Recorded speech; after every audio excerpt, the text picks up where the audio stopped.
I was originally born in the Northern Territory, but since then I've made my home here in Merri-bek. I love our progressive, creative and diverse community. There's so many great places to visit. There's always something new to learn, something new to see, or something to do. In 2018, our council declared a climate emergency.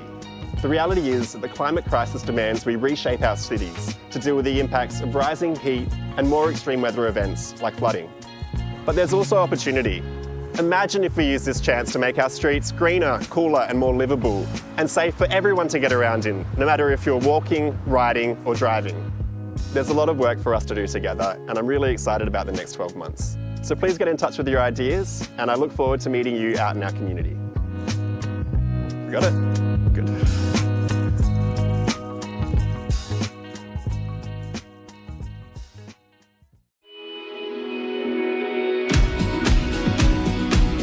Open Streets trials are initiatives to open the streets to people walking, riding, scooting and close the streets to car traffic just to drop off and pick up times. We know that a lot of schools in Merri-bek really struggle with congestion. We also know that a lot of families want to walk or ride to school, but the dangerous zones outside the school gates often push people away from making that choice. So it's really about just creating a really hyper-safe, sustainable, healthy space in front of schools. It's been absolutely brilliant. The kids are loving coming to school on Tuesdays. There's a real vibe and a sense of, joy when we start the day together. Lots of families are starting to come back. Our student attendance has increased on the days that we have open streets, and also we have less lateness as well. So it's just been brilliant all around. We don't normally walk, we normally drive, so it's a really good incentive to get parents that don't normally do it, doing it. Once we're out and walking, they really enjoy it. It's so much safer. The kids love coming in here, playing, drawing with chalk. This has been probably the highlight. Parents are saying, wow, can we do this more often, which has been fantastic. To see the joy on the kids' faces and to hear them saying, wanting to ride their bikes and wanting to have a play on the street's been amazing. We have a huge percentage of our students riding to school. You can just see how successful it is. We've got kids riding, parents coming along, just really enjoying themselves. And it's changed my thinking. For someone who drove to work, bought my own bike and riding to work each day, it's amazing. It's a fun experience. I normally walk, but today everyone's doing it, so I might as well join in. It's also an initiative that residents and the local community can take part in. We want to see people coming out, having a coffee, we want to see people talking to their neighbours, and it's been really fantastic to partner with Bicycle Network and the schools to run these initiatives and really see, some healthy, happy street space. Being part of Open Streets has been really exciting. We're interested in making people view their neighbourhood streets in a different way, being spaces for everyone and multi-use spaces, not just for throughways for cars. And just listen to all this noise. It's great having everyone have so much fun around you and just being active. No, we're really stoked. We should have it every day. This is very attractive for parents and kids to spend together. I think it's encouraging people to ride to the school. I think it's definitely a good idea to get people active and getting people involved with the community. Because of this, it got a lot of me and my friends to ride to school every day. I get to see all my friends and talk to new people.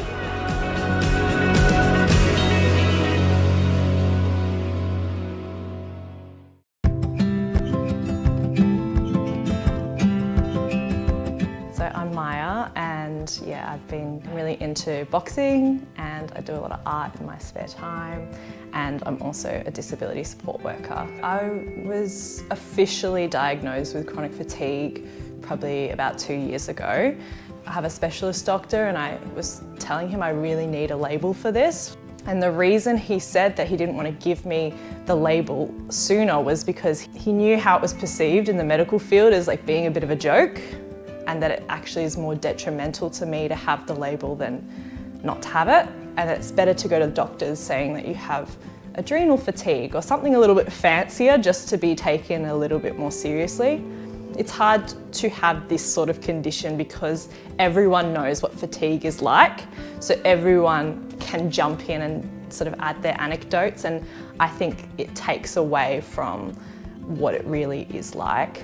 When people show a genuine interest and it's not sort of clouded by their own experience, or I know what it's like being tired all the time. It's actually just really helped when people are like, what is that actually like? That gives me the opportunity to be like, it's so much more than people think. It's not just being tired throughout the day or needing a coffee. It's, you know, having 10 hours of full sleep and not being rested. It's not being able to get up in the morning. It's being late to shifts because you just can't move your body. You know, it's really hard to be 22 with a chronic condition that makes me feel like the energy of an 80-year-old, or having to come home at 10 o'clock at night when it's a Saturday night, you know, that sort of thing. So I think it just really helps when people ask questions, because it makes me feel seen. It makes me feel like people are actually interested, instead of making the assumption that, oh, I know what it's like, I can deal with it, why can't she? People with disabilities, they have so much to bring to the table, but I guess the table isn't always accessible to them, so to speak.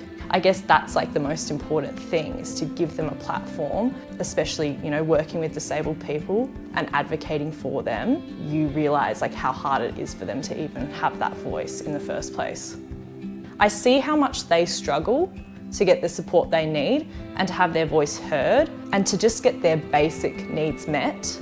That already gives you sort of an idea of how hard it must be for other people with invisible disabilities to even just get disabled parking, or to have someone offer their seat to you on a train. I think that's really important, is the distinction between equality and equity. It's that equality is all great and good, but the reality is we're all very different. We all have different needs and abilities. It's okay for one person to need a little bit more external support than another person.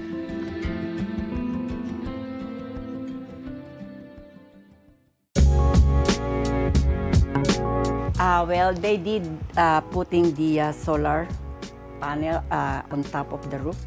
It looks beautiful, and what is important is knowing the help that it could for us for our energy efficiency. I saw everyone here in our neighborhood is putting solar, so I said to myself, I will think about it. I will not lose anything, you know, so I choose to put it, and that makes a difference. It helps us when we receive the bill now. We saw the difference from the usual amount that we paid, so it went down. And I think, you know, it will help us, the money that is being not paid before, we can use it with other things. And I think the overall help of that solar being installed in our roof is really to save some money, and also helping the climate change. And it will really make a difference for the earth, you know. In a way, it is helping us. So I will recommend, don't hesitate to put this solar panel in your roof. It is a big difference to have it.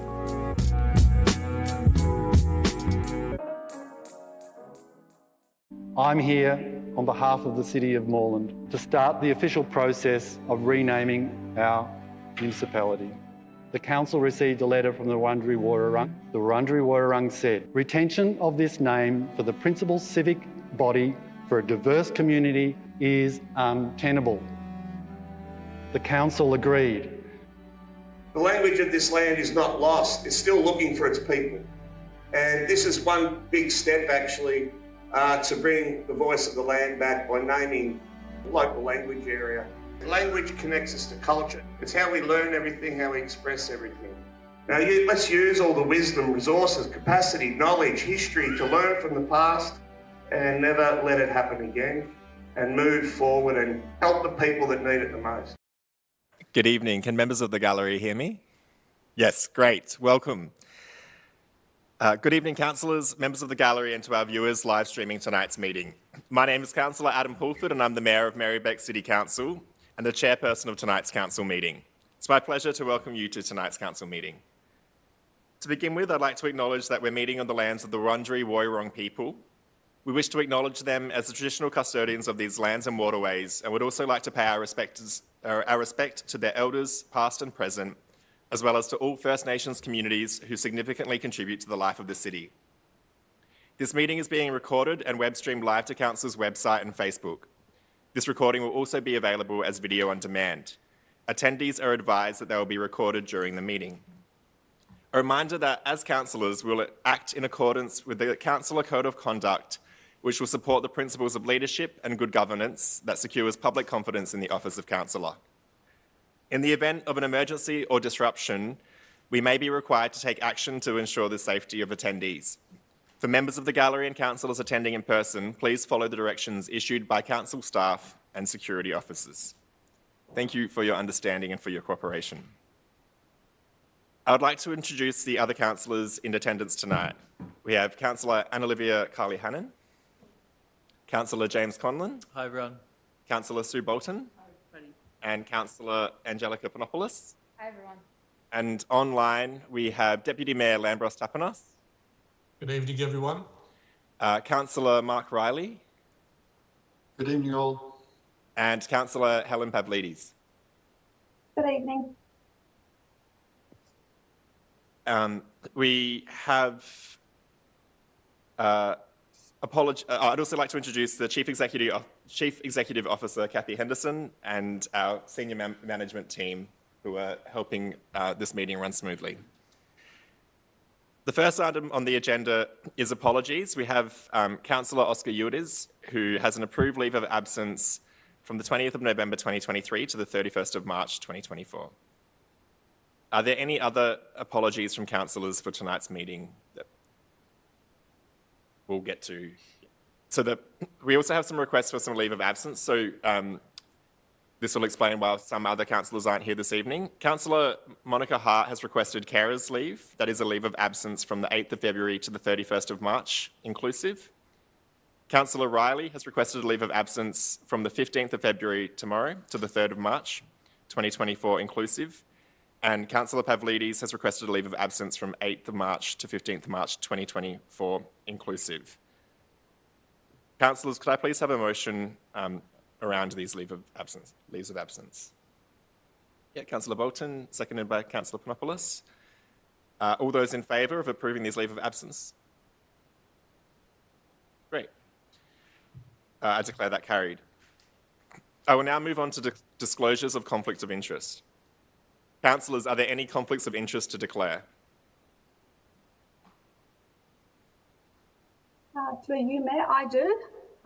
Hence why I disappeared from the screen. I just wanted, even though it's been the item is passed, I'm declaring a conflict of interest in the leave of absence.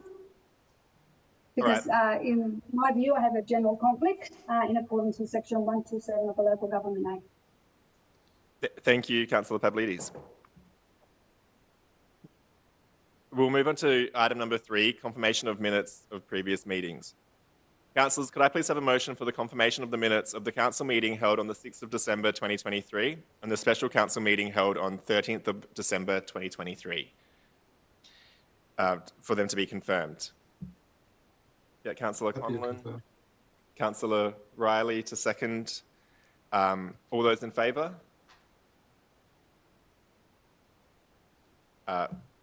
All those against? I declare that carried. Now that we've confirmed the minutes, we'll move on to acknowledgements and other matters. Item number 4. There's up to 10 minutes provided for councillors to acknowledge and recognise achievements of local individuals and organisations and raise matters considered important to council that are not already listed in the meeting agenda.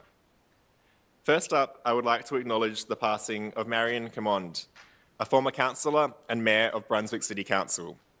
Marion was the first woman elected to Brunswick Council in 1971 until 1977 and served as mayor in 1975 to 1976. Councillors, do we have any other acknowledgements or other matters people would like to raise? Councillor Riley, your hand's still up online, just letting you know. No worries. We don't seem to have any other acknowledgements or other matters, so we'll move on to petitions, item number 5. We have 2 petitions in the circulated agenda. The first one, 5.1, a petition requesting council replaces the existing Austral Avenue trees due to safety concerns.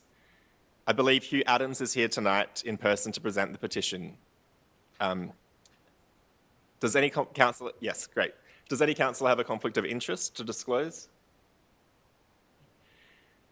Well, then I might, councillors, is there anyone that would like to, come forward, Hugh, and present the petition, and then we can move on. Yeah, move to the next step, sorry.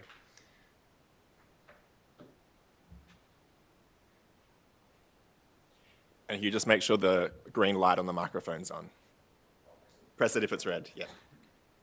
Okay, is it good? Okay, fantastic. I'll just read from a pre-prepared statement I've got here. I thank councillors and residents for the opportunity to make the statement on behalf of the signatories to the Austral Avenue petition. I'm here today to address a matter of pressing concern that has garnered the attention of the residents of Austral Avenue, Brunswick. The issue at hand concerns the condition of the existing street trees in Austral Avenue, which have become a source of worry and frustration for our residents. These trees have unfortunately become a safety hazard. Numerous incidents of falling limbs have been reported, causing damage to parked cars and raising concerns about the safety of pedestrians and drivers commuting down the street. Additionally, the perennial shedding of leaves has left our streets perpetually messy, clogging gutters and drains and covering parked cars. This has resulted in regular inundation of the road at the intersection of Hope Street and Austral Avenue during rainfall. We acknowledge the importance of preserving our urban greenery. However, we must prioritise the safety and well-being of our community members. It is disheartening to hear of instances where our residents have had to endure the financial burden and inconvenience of repairing their damaged vehicles, due to fallen tree limbs in our street. In fact, some residents have been compelled to take legal action against the council to recover the damage caused to their parked cars. This underscores the urgency of the situation and emphasises the need for prompt action. In response to these valid concerns raised by the residents of Austral Avenue, a petition has been submitted, which I gather you've all got a copy of, to replace the existing street trees with more appropriate and safer alternatives. It's crucial that the council address this matter with a sense of urgency and prioritises the safety and cleanliness of Austral Avenue. We urge the council to carefully consider the sentiments expressed by the signatories to the petition and explore viable solutions that strike a balance between maintaining our neighbourhood's aesthetic appeal and ensuring the safety of the residents of our community. This will involve undoubtedly selecting tree species that are less prone to limb dropping or breakage and implementing and maintaining regular maintenance measures to prevent future hazards. If we can work together collaboratively to create a safer and more pleasant environment for our residents, thereby mitigating the likelihood of further legal action and fostering a stronger sense of trust between our community and the council, that will be a better outcome. Together we can find a solution that preserves the essence of our community while addressing the legitimate concerns that have been raised in this petition. Excuse me. Thanks for your time and consideration in this matter. Councillors, is there anyone that would like to briefly speak to the petition? Then I'll ask for a motion for the petition. Yeah, Councillor, you want to move the motion for the petition to be received? Yeah. And you'd like to second it? Yeah, Councillor Conlon. All those in favour? Oh, sorry everybody, thank you. So I just asked if any councillors would like to briefly speak to the petition and then for a motion for the petition to be received. So Councillor Carly Hannon will move that.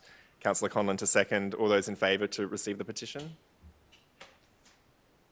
Yeah, I declare that carried. Thank you, Hugh. And Council will officially receive that and we'll respond to you. Thank you. Thanks for your attention. Thanks, Hugh. We'll move on to item 5.2. Petition requesting council install a shade sail in the small dog enclosure at Gilpin Park in Brunswick. Emily Clark is here tonight in person and I believe has some friends. Welcome John as well. And sorry, John, I actually don't know. Juliet. John and Juliet, yeah. Go ahead, Emily. Thank you, Councillor. My name's Emily Clark and I'm the lead petitioner of a proposal to install a shade sail in the enclosure for small, timid and elderly dogs at Gilpin Park in Brunswick West. The enclosure is vitally important to the safety and socialisation of small breed dogs in Merri-bek, little guys like Juliet.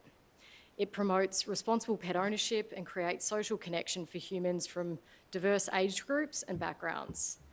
But the lack of shade in the enclosure significantly limits its use during summer, especially for small dogs and people who are prone to heat stress.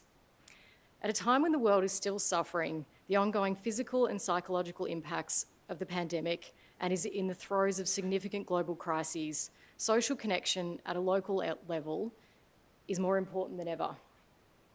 The Inner North Naarm Chihuahuas meetup group meets at Gilpin Park fortnightly. The Facebook group now has 198 members, and meetups have grown in size significantly since the group started in July last year. And it's been a really valuable source of social connection and community engagement, both for the tiny hounds and the humans that act as their chauffeurs to come to the meetups. It's been a joy to watch their confidence grow and the friendships form between both the dogs and the people, only made possible by having a safe, secure area for the small dogs away from the bigger dogs. There are 3 outdoor spaces in Merri-bek with fenced-in enclosures set aside for small dogs. The Gilpin Park space is the most widely known and widely used, and importantly, it's currently the only one of the 3 that has fencing that is secure enough for dogs as small as Juliet.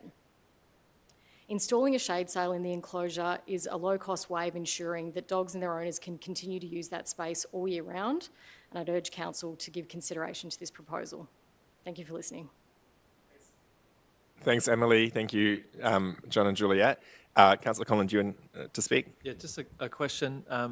Yeah, thanks for submitting the petition, and just wondering, maybe through the Mayor or, sorry, the CEO or the Director, if we can just sort of outline the process of what it might look like. I know we can't commit to anything tonight, but what it might look like for the process for getting a shade sail installed, if that's, depending where that sits on our priority list. Can we just sort of give a sense of what that looks like? Yeah, sure. Maybe would you like to respond, Anita, the Director of City Infrastructure? Sure. So I understand that you actually have submitted in the community budget ideas this particular proposal. So in fact, that is one option for smaller cost items to be put forward through that annual process. So that's probably the most appropriate place at the moment. Great. Yeah, so sorry, yeah, go ahead, Councillor Bolton. Thanks for doing the petition, and I'll also just had a phone conversation with you about the petition just today, and I actually think bringing this issue to Council about the shade sail has also raised some issues with maybe the other small dog parks in Moomba Park and also North Coburg. So I think through the discussion about this issue, this one park at Gilpin Park, I think we need to use this to spark looking at the situation for small dogs in the other 2 parks, so that we can get some good standards and so forth in place. So anyway, it's useful and will spark a further discussion. Thank you, Councillor Bolton. Great. I think that's all good. Oh, sorry, we need to move to accept that petition. So does anyone, yes, Councillor Bolton to move, Councillor Tapanos to second. All those in favour? Any against? Declare that carried. So yeah, we'll be in touch. Thank you. Thanks all. 2 petitions have been received since the agenda was produced. A petition with 129 signatures has been received requesting Council contact property owners to rectify the safety issues at the derelict Uniting Church at 70 Wheatshift Road in Glenroy. We don't have a speaker listed for this petition, but does any councillor have a conflict of interest to disclose? Does any councillor wish to speak to this petition? And I'll then seek a motion for the petition to be received. Do I have a mover? Councillor Panopoulos, and I think Councillor Carly-Hanna was happy to second. All those in favour? Yeah. Any against? I declare that carried. The second petition we've received since the agenda was produced is a petition with 10 signatures requesting council support the federal government to increase funding allocation to all of your favourite things in the 2024-25 budget. The petition outlined a number of the favourite things, including things like radio and SBS and the ABC. Does any councillor have a conflict of interest to disclose? Anyone that would wish to briefly speak to the petition? I'll then ask for a motion for this petition to be received. Do I have a mover? Councillor Conlon. And a seconder, Councillor Bolton. All those in favour of receiving the petition? Yeah. Any against? I declare that carried. Councillors, do we have any other petitions to be tabled on behalf of residents this evening? No, we'll move on to item 6, questions of council and community statements. Oh, sorry. Did we have anyone in the gallery with a petition they were hoping to present? No. Great. Questions of council and community statements. The time provided for questions and statements is 30 minutes, and this time can only be extended by another 30 minutes by resolution of council. If we do not have time to answer your question, it will be taken on notice and responded to in writing. Priority will be given to questions and statements that relate to matters listed in the agenda. If time allows, questions about other items other than those listed on the agenda may be considered. A maximum of 2 questions or statements in any combination is allowed per person, and questions or statements that relate to a matter listed in the agenda will be dealt with first. If you've registered to ask a question, when I invite you, you or your representative must state your name and suburb and then ask your question with preamble or background for up to 3 minutes. If you've registered to make a statement, when I invite you or your representative, you must state your name and suburb and make your statement without taking longer than 3 minutes. If you've submitted a second question or indicated you have a second statement, it may, at my discretion, be deferred until other persons who have submitted questions have asked their first question or not be asked if time doesn't permit. A maximum of 3 questions will be heard on any one subject, and then we'll proceed to the next topic. If time allows, we can then return to the previous topic. I will either answer the question on behalf of council or invite another councillor to answer. Alternatively, I'll ask the CEO to answer or a member of the senior staff. There'll be no response or discussion in relation to community statements. As detailed in the governance rules, questions or statements may be disallowed if they're defamatory, indecent, abusive, offensive, irrelevant, trivial, or objectionable in language or substance. If a response to your question is provided at tonight's meeting, there'll be no further formal response. However, council will action any commitments made in answering the question. So at 7:20, I declare this time to have begun. First up, on item 7.7, adoption of Council's Governance Rules 2023. We have Marion Atwater, a question in person.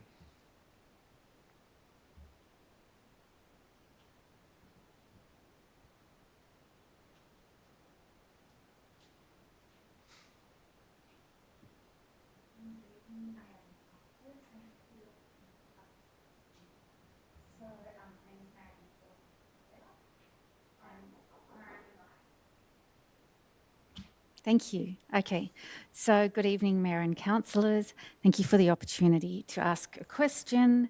It's about the review of the governance rules, which will, if it's passed tonight, it will go out to community consultation. I am concerned that the attachments to this report do not include useful information such as the Maddox Model Template Governance Rules and the Local Government Victoria Model Template Rules, and also the Operation Sandon Special Report recommendations about council governance. The community engagement principles say that participants in community engagement must have access to objective, relevant and timely information to inform their participation. That is section 56B of the Local Government Act 2020. So my request or question to council is, can the municipal community please be provided access to those documents, which is the Maddox Model Template Governance Rules, the LGV Model Template Governance Rules, and also clear instructions pointing to the Operation Sandon recommendations to inform the community consultation. Thank you, Marion. Does any councillor wish to respond? If not, I might refer that to Sue Vichovic, the Director of Business Transformation. Through the Mayor, thank you, Marion, for your question. So the governance rules have been reviewed and adjusted over time, and they draw upon information for those reviews from the model governance rules templates from Maddox, which we purchased from them and therefore not publicly available. We take into account legislative changes as well, and also the model governance rules from Local Government Victoria. So as part of the consultation period for the proposed governance rules, we will provide links to that information that is public and already available to view on a range of websites, including Local Government Victoria's website and also the Independent Broad-Based Anti-Corruption Commission's website. In relation to Operation Sandon, they have suggested that the Minister for Local Government ensure that Local Government Victoria formulates and releases model governance rules as the baseline standard for council meeting procedures. Consequently, council will consider further adjustments in response to the development of these model governance rules also by Local Government Victoria. Thanks, Marion. Thank you. And Marion, I believe you got another question on item 7.11, Open Council Resolutions Report. So go ahead. Okay, thank you. So this report is very informative and useful, and I thank the Council for introducing this report last year. However, one thing that is missing is the monthly cyclical governance reports and the numerous resolutions, I wrote recommendations, made via the governance reports. So my question for councillors is, can the governance resolutions please be added to this report? And what is the status of registering the Friends of ALU as a fundraiser with Consumer Affairs Victoria? Thank you, Marion. Do any councillors wish to respond to that question? I might refer it again to the Director of Business Transformation, Sue Vichovic. Through the Mayor.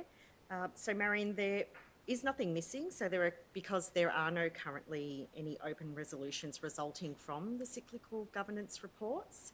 And for the second part of your question regarding Friends of AU, Council has lodged the application with Consumer Affairs Victoria in January this year.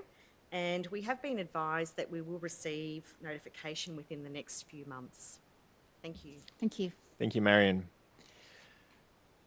Next up, we have a statement on item 8.1, Notice of Motion, Don't Remove the School Crossing at Brunswick Secondary College. I believe we might have Karen Harris from Brunswick Secondary College. Yes, and Karen is the principal at the school.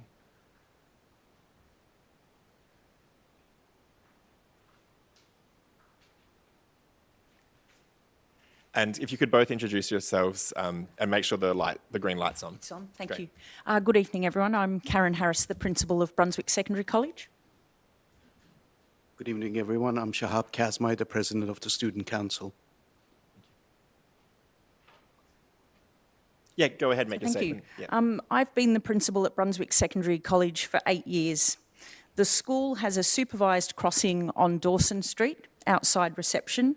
It's a pedestrian crossing with traffic lights but a paid supervisor. The school also has school crossing poles and line markings on Fallon Street, which is also adjacent to our school with an entry. That does not have the supervisor. We have staff on yard duty before and after school on Fallon Street to place flags out. The teacher does not direct traffic, does not carry a stop sign, does not use a whistle. When I communicated to staff late last year that the crossing was to be removed, there was an audible gasp in the staff meeting because our staff cannot envisage a safe scenario on Fallon Street without the poles and the flags. School Council was similarly aghast at the notion of the crossing removal, as parents and carers of our school students regularly report concerns with driver behaviour on very busy Fallon Street. Consultation with the School Council staff and the wider school community reveals that the college does not want the marked crossing or the poles to be removed, regardless of its failure to qualify for paid supervision. The school community encourages councillors to consider the following issues associated with the potential removal. A significantly high number of students enter and exit the school grounds via the gates on Fallon Street. This results in a spike in both pedestrian and road traffic on Fallon Street at the times of school drop-off and pick-up times. The marked crossing area, including posts and flags, provides a safe opportunity for our students to cross the street during its busiest periods.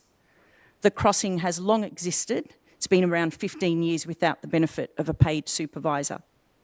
As mentioned earlier, our school staff are assigned to display the flags and supervise the crossing twice per day as part of their yard duty. This practice is maintained because the college recognises the value in having a physical presence at the school crossing in Fallon Street. I am not in favour of staff at the school undertaking training to be supervisors. This seems one more thing added to the already busy roles that the school staff have. Removing the crossing will put the safety of students at risk. A designated crossing encourages all pedestrians to cross safely, as well as providing a visual cue to drivers and cyclists to slow down for pedestrian traffic at specified times of the day. As principal of the school and on behalf of the school community, I implore councillors to vote in support of retaining the Fallon Street school crossing. A vote to retain the crossing is a vote for the safety of our students. Thank you. Thank you, Principal Harris. We have a couple of councillors wishing to respond. Councillor Bolton. Just a quick question. What you say makes total sense. I was wondering who initiated... Microphone, please. Oh, sorry. I was wondering who initiated the idea of removing the crossing. Was it the government or the council? I believe it might have been initiated by one of our parents who was concerned about the safety and was asking council why there wasn't a paid supervisor, because we have the paid crossing supervisor on Dawson Street. That parent wanted to know why we weren't having a paid supervisor in Fallon. I think that might have initiated an audit of traffic, pedestrian cars traffic, and we were below the threshold for a paid supervisor. So it was deemed that the poles would be removed. Yeah, no. So we would be happy for it to maintain without the paid supervisor, but ideally, we're gobsmacked we didn't meet the threshold, we'd like another audit.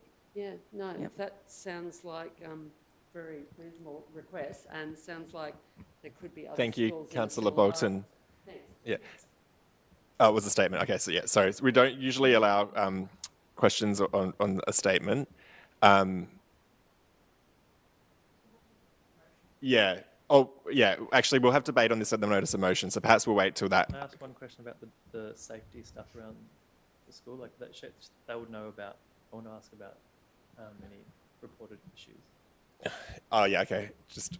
Are you able to tell us if there's if the school has reported any crashes or near misses or that type of data in any of your time on the school council, or have you witnessed anything like that? We've been fortunate that we haven't actually had a student be hit or a serious car accident, but near misses are reported regularly by staff and by parents of the school, and also office staff. As recently as this week, there's been concerns raised. Thank you. Thanks, councillors. Thank you for both attending, and we'll have further discussion when it comes up on the agenda. Thank you very much.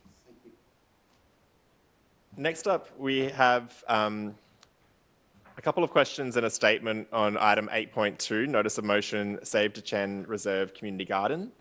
First up, in person, I believe we have Isabella from Guerrilla Gardening Nam. Isabella, would you like to come forward?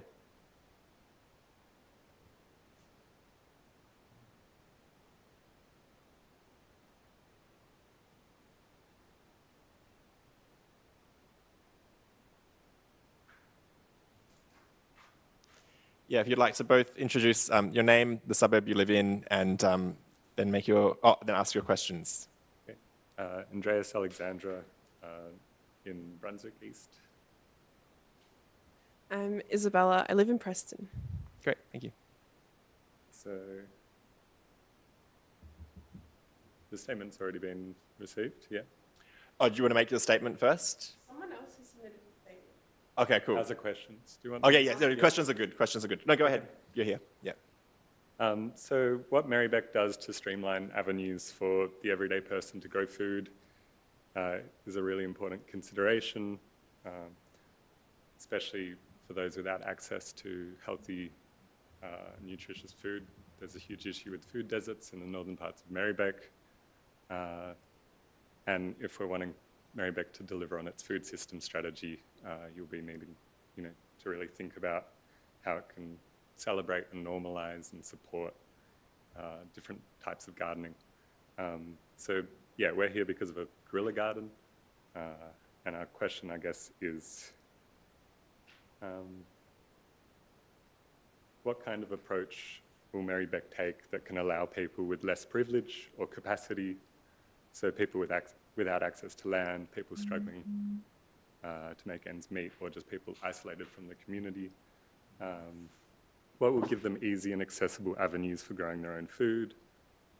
The food system strategy states that the council is committed to alternative approaches. How will the council adapt its framework to allow more informal gardens and support projects like the Guerrilla Garden, which comprehensively work to address a number of social and environmental issues and should be treated as a model for doing so? Thank you. Yeah, maybe we should take both questions and we can, if you're happy with that. Yeah. So yeah, Isabella, sorry.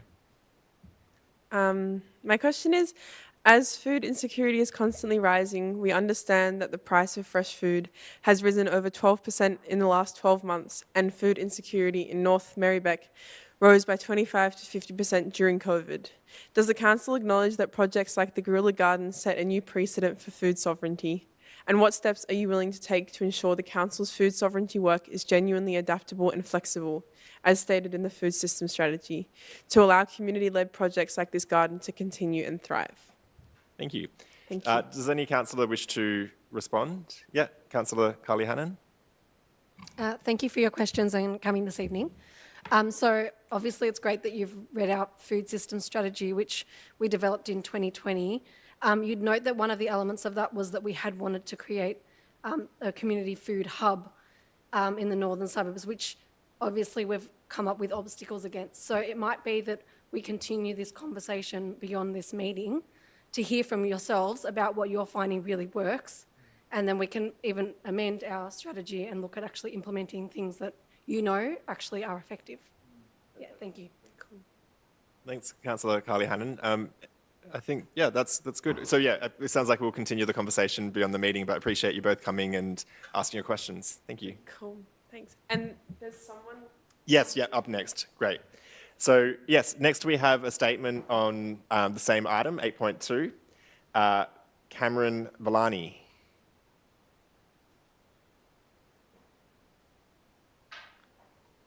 Welcome, Cameron. Yeah, if you just introduce yourself and your suburb and make your statement. Yeah. Hi everyone. I'm Cameron Villani. I'm from Eaglemont. I've been involved with the community garden. So this is I'm speaking in support of the garden, and thanks to James for inviting us along. It's great to be here. A few weeks ago we set up the garden with the intention of utilising empty spaces to grow food. It was a fun and exciting learning experience. It attracted lots of interest from people living nearby to the garden to participate in. Great for them to be able to come and feel connected, come learn about food growing, see localised food production at a collective level, and practice sustainable agricultural processes. And so, yeah, it's really important and valuable in this time with climate change and ecological collapse and potential food insecurity that look like that could become problems. And so we need creative ideas and an interesting solution for us to be able to be well equipped to deal with solving these things in the future. So it's very important for a community to come together to do these kinds of things. Community food growing is especially helpful in overcoming different barriers with people like ethnic barriers or cultural or even class background or to come together and share spaces. And so, yeah, we can collaborate and connect with each other and learn the food growing process. So, yeah, we're very keen to keep doing hard work in the urban area to explore the potential of getting food in a sustainable, healthy way. And, you want to be involved for years to come. Thank you so much, Cameron. Well, we don't typically take questions on statements, and we had questions on the last question, so I think we say thank you, and we'll move on to the next item. Thanks, Thank you. Now on item 8.3, a notice of motion disability parking issue. I believe we have Callum Harrison potentially online. He's just joining the meeting now. And just to note, Councillor Helen Davidson has had some technical issues. She's been trying to join the meeting and the staff are working on it. I think there might be some tech issues on the laptop, but we'll have her joining shortly, we hope. So Callum, welcome. You've got a question on 8.3 disability parking issue. If you introduce yourself, your suburb, and ask your question. Hi, I'm Callum Harrison from Coburg. I am a self-employed disability support worker who provides support to a person with physical and cognitive disabilities in Brunswick. This person lives at the Nightingale development on Hope Street and regularly requires the use of a vehicle to attend appointments and do shopping, etc. The Nightingale developments have been built with a focus on removing car dependency.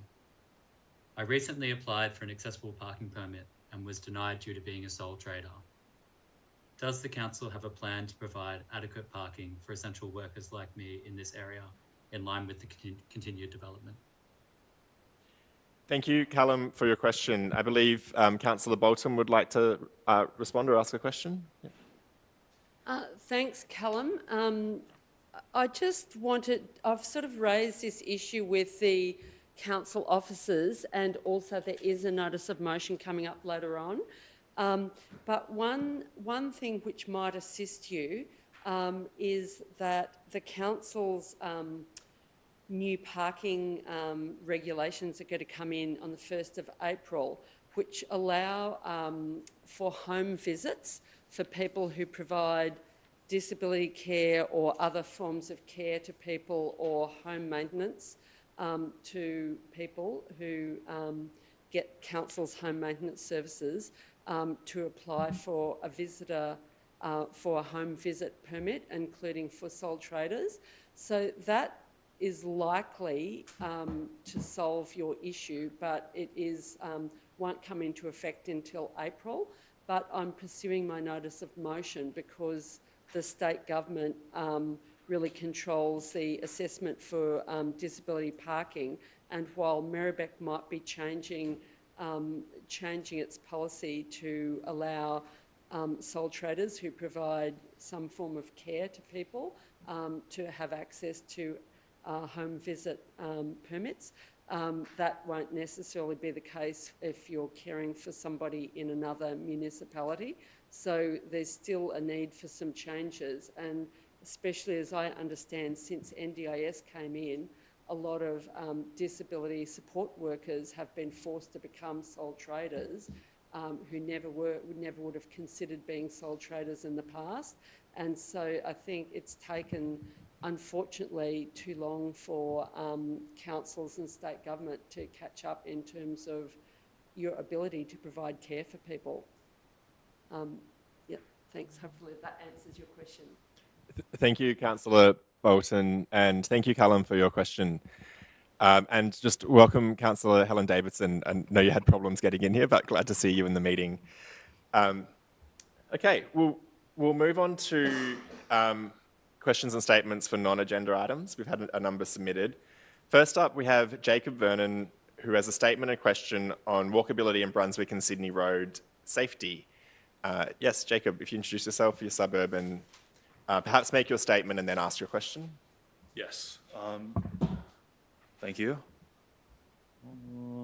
So I've got one statement on walkability. I'm Jacob. I'm from Brunswick. I have one statement on walkability and a question with preamble on the state of Sydney Road.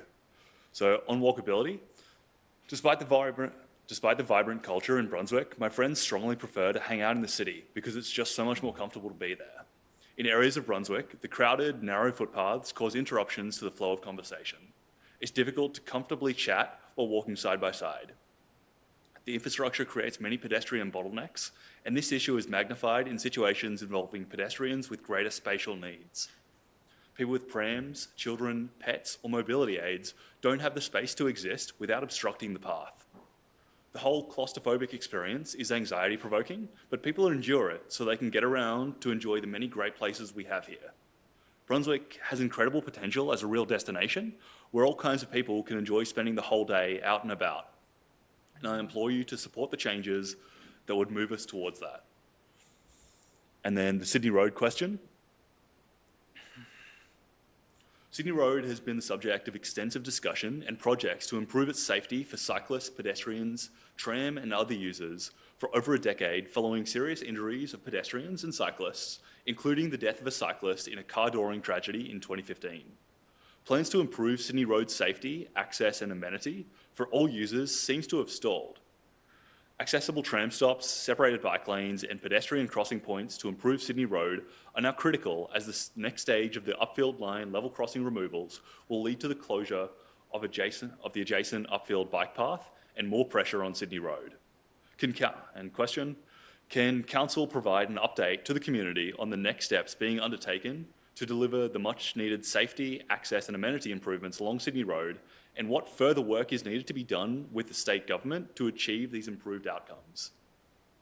Thank you, Jacob, for your statement and your question. I might choose to respond. So we hear often from community members about their want to make Sydney Road safer and greener. And I think a lot of councillors share the frustration that the community members have that progress on Sydney Road has stalled. So largely Sydney Road is state government kind of responsibility, and we have limited ability or influence, so we have limited actual direct control on the road. Recently we passed a motion, we do have ability to make some change on the footpaths, so we're getting rid of some overcrowded like signs and things like that to make a bit more space. We're having a kind of graffiti blitz. That's the kind of little stuff we're doing within our control, but more importantly, there needs to be, I think, structural change on Sydney Road. Council's got a strong position on that. We have had for years, since 2019, I think was the last kind of state-led consultation on what should the future of Sydney Road look like. And as you've said, the Brunswick level crossing removal will create two big challenges for people in our community. That is, the upfield share path will close, which means where will cyclists go? And also there will be no accessible transport from kind of Brunswick Road to Bakers Road because we don't have accessible tram stops on the number 19.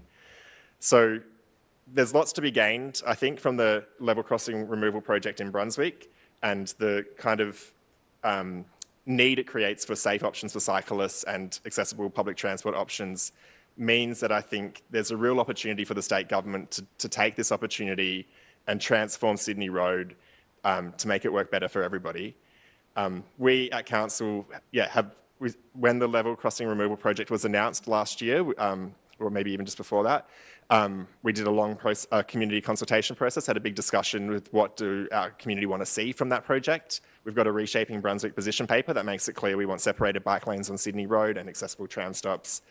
And recently, as Mayor, I've met with the Office of the Public and Active Transport Minister, as well as the Parliamentary Secretary for Transport, to discuss both the level crossing removal project, but also how Sydney Road, how there's this opportunity right here for us now, as well as the need to get accessible tram stops along Sydney Road and bike lanes. So I think there'll be a piece in the Brunswick Voice kind of updating it either out now or tomorrow as well, which I hope community members read, but definitely a priority for me as Mayor, and it's a strong priority of this council, and it always, we share your views and appreciate you coming, and I think we all need to keep making noise about this to try and give permission for the state government to make change. So appreciate you coming in. Okay, thank you very much. Thanks, Jacob. Next, we have Daniel P. Bauderhaus, a statement and question on the allocation of sports facilities. I think Daniel will be joining us online. No, Daniel's not here at the moment. If he comes, let us know. We'll get back to it. Sean Nettleton has a question about bins. Is Sean here in person or online?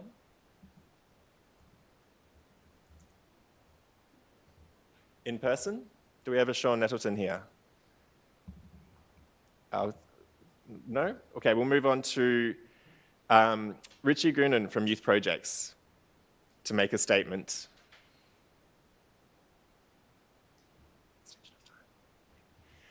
Just as Richie approaches, we're coming up to the end of our first 30 minutes, so we just need a motion to extend. Yeah, so Councillor Bolton moves to extend question and statement time by 30 minutes. Councillor Panopoulos to second. All those in favour? Yeah. Any against? Declare that carried. So great. So Richie, if you introduce yourself, or both of you introduce yourself, your suburbs, and make your statements. Richie Goonan from Youth Projects in Glenroy. Shani Lee Tolliday from Glenroy. So thanks for the opportunity to speak to you this evening about the fantastic work we're doing in partnership with Merri-bek Council at Youth Projects. Youth Projects has been a lifeblood of the local community since 1984, providing high impact support to young people. And would like just to make a statement about the great work we're doing in partnership when it comes to the Youth Holistic Outreach Program. I'm going to speak very little because I'm going to throw over to the expert, someone who's been through the program and is now an employee of Youth Projects. But a quick overview that YHOP is the Youth Holistic Outreach Program. As it suggests, we work across a whole gamut of different issues that young people are coming through the door, our doors and other doors, schools, local criminal justice systems, council itself. And we don't judge what comes through the door, we deal with what comes through the door and walk alongside young people to provide high impact support through a case management model for up to 26 weeks. We've been working in Merri-bek since 2018 in YHOP and have assisted over 1,000 people, being able to find them homes, being able to get them into jobs, stay in school, rectify relationships both in their personal life and their family lives, financial assistance, housing support and anything else that comes along with it. But as I said, I want to throw over to the expert in the room, and that is Shani. Hello, everyone. Thank you for all being here and having some time to listen to our presentation.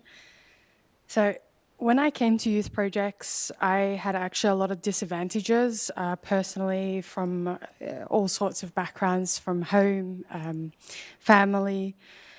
There was a lot of struggles going on, and I was really looking for a mentor that I could look up to, as I didn't have that in my own upbringing. What did YHOP do for me, which we're probably all questioning? It helped me build confidence, how I'm here today, having a speech with everyone, giving independence, finding a job that I'm passionate about. So I definitely wanted to go into youth work somehow, as they've had massive impacts in my life and had taken me out of the disadvantages I was in. It supported me financially, so things that we may not even acknowledge, but when you're in circumstances like that out of home, it's very hard to get things like phone credit, a phone, food packages. They helped out with clothes and even amenities. YHOP youth coaches have a massive compassion and understanding from their life experiences, making a massive difference, and why I was actually willing to contribute with the organisation and make that next step in my personal life. What impact has YHOP given me? Youth coaches had seen my potential and had given me the opportunity to join Youth Projects as an employee now. A place my disability was seen as a superpower and not a disadvantage. And I was able to have my first rental and a safe place to live. Now, I am currently working on, hopefully, trying to become a YHOP worker myself as a youth coach behind the scenes, so I'm at least able to have the opportunity to also impact someone else's life that was once in my shoes before. Thank you. Thank you. Thanks, everyone, and look to continue the conversation as we walk through the end of year budget process. Thank you. Thanks both, Shani and Richie. Thank you very much. Thank you. Next up, we have Nat Aboud, former Moreland City Councillor, and Mayor, sorry. A question on the new ward boundaries. So go ahead, Nat. Hello. Nat Aboud from north of Bell Street. Thank you so much for hearing my question, and good to see all of you again. As you'll know, there's a council election in October this year, and you'll also know that we are moving to 11 smaller single-member wards from the 3 multi-member wards that we have now. The review to determine what the wards will look like happened at the end of last year and was finalised by the VEC when their recommendation for the final outline for the 11 new wards was presented to the local government minister, Melissa Horne, on December 12th. As a submitter to that work, and as an aspiring candidate, I've asked via email and phone several times of the Minister's office what the new wards will look like so that I can answer accurately what ward to run for when people ask me. So my question, is the council aware of the new ward boundaries for the 11 new smaller wards at Merri-bek City Council? And if not, could the council please write to and phone the local government minister, Melissa Horne, and ask her when she is releasing this information to the public? Thank you. Thank you, Nat. I might just very briefly respond and say the intel that we had was around mid-Feb, but it is around mid-Feb, so we'll see. But I'm also refer to the CEO, Kathy Henderson, about whether council can write to the minister's office. Thank you, Natalie, and through you, Mayor. So council hasn't been told in any way of what the final outcome is, and that's the same for all of the 30 plus councils that have had recent electoral reviews. It is quite likely the minister hasn't determined the outcome yet. I have been advised by Local Government Victoria that it's likely to be determined and announced by the end of this month. There has been a lot of sector pressure and peak pressure and discussions. I don't believe a letter at this point will make much difference. We'll get an answer in sort of several months after everything's been done. But there's no doubt that people are very, very keen to see the outcomes of the electoral representation reviews. Yeah, thank you very much for your time. Thanks, Matt. And we have a question from Zoe Bunworth on Bindi Street parking. Zoe might be online? No, okay. All right. That's all the questions and statements we had permitted. So we'll move now on to, sorry, Councillor Conlon. Just can I move it procedural just to move up items 8.1 and 8.2 further up the agenda, because I think we've got a few people from the gallery for those items. Okay.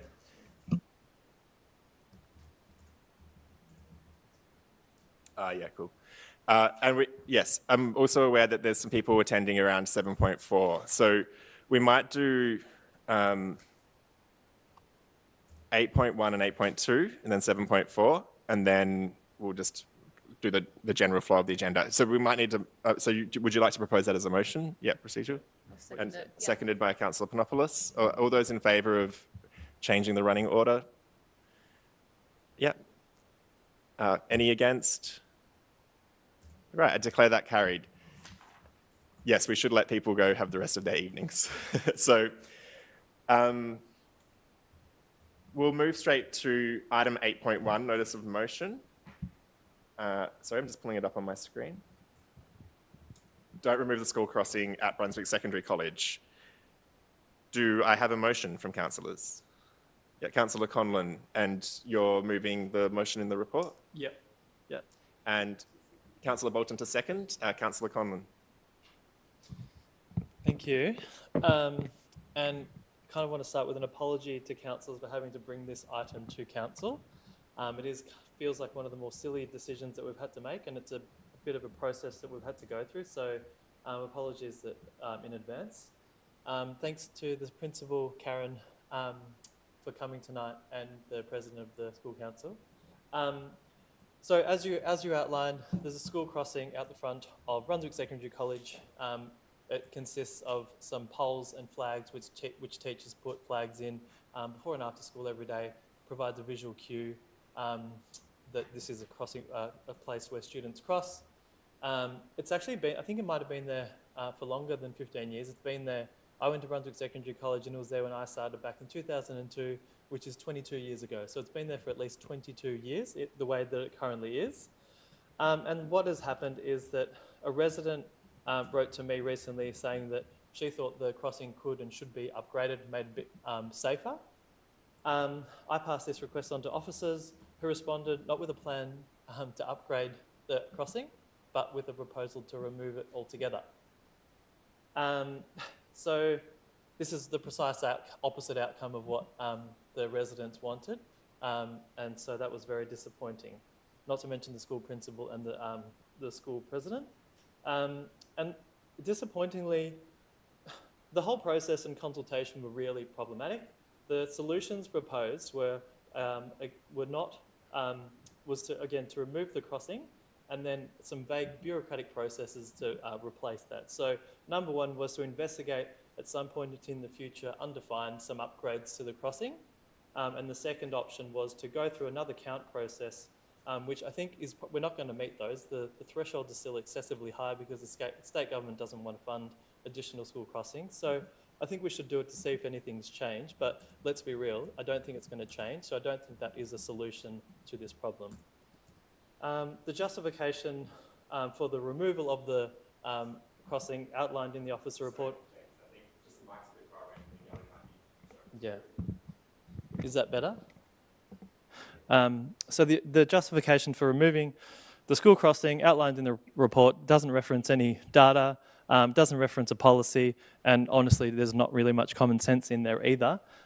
So in terms of a policy, I can't see any evidence of what policy this breaches. There's a reference to that council doesn't provide school crossing supervisors anymore, but as far as I know, we don't have a policy of ripping up school crossing infrastructure when we can't pay for a school crossing supervisor there. Yeah, but long story short, this is a very disappointing outcome, and I really would hope and think that our council officers can sometimes think a bit more creatively and ask what is the solution to this problem rather than proposing a bunch of obstacles when the community have clearly indicated what they want. And I think sometimes there's flexibility that can be utilised to make sure we get an outcome that's in the community's interest. Thank you, Councillor Conlon. Councillor Bolton is seconder. Yes, I strongly support the retention of this crossing, and it is pretty clear that, it's clear that the school will be forced to keep teachers and other staff at the crossing to try and make it as safe as possible for students. And that is made much easier if the signposting about the crossing are still there as a cue to drivers. That will make it much easier. And there are lots of schools in the position where the department may not be funding school crossing supervisors, but schools are forced to have a lot of their staff employed to supervise crossings that they know are clearly dangerous. I know Coburg High School was in that position for a period of time. And I believe, if I'm not mistaken, that there are times when Department of Transport won't release funding for school crossing supervisors, but council can still provide funding for school crossing supervisors. So maybe that is a question to staff as part of, or the director as part of this. But I think, you absolutely need, because students, they're socialising when they leave school, which means you're not a bit distracted, so it's easy to go out in front of a car, especially as all of the streets are getting busier and busier with traffic. So I really strongly support keeping this crossing, and thanks to Councillor Conlon for raising this issue and the school for raising this issue as well.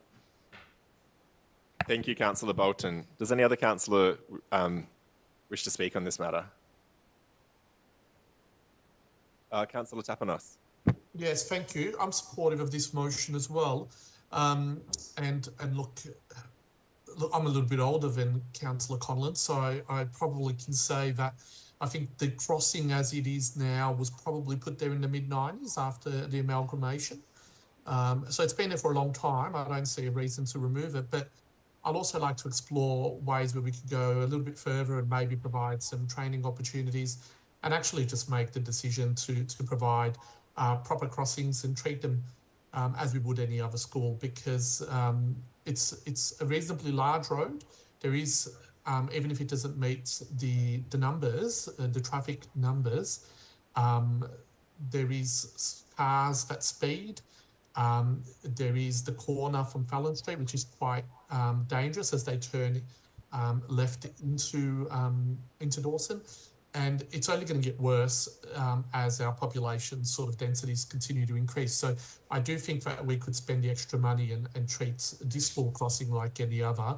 And if that requires council funding it, then I would be supportive of that and providing the appropriate training to enable that the school crossing supervisors to be like any other school crossing supervisors. So I hope that we can action those items.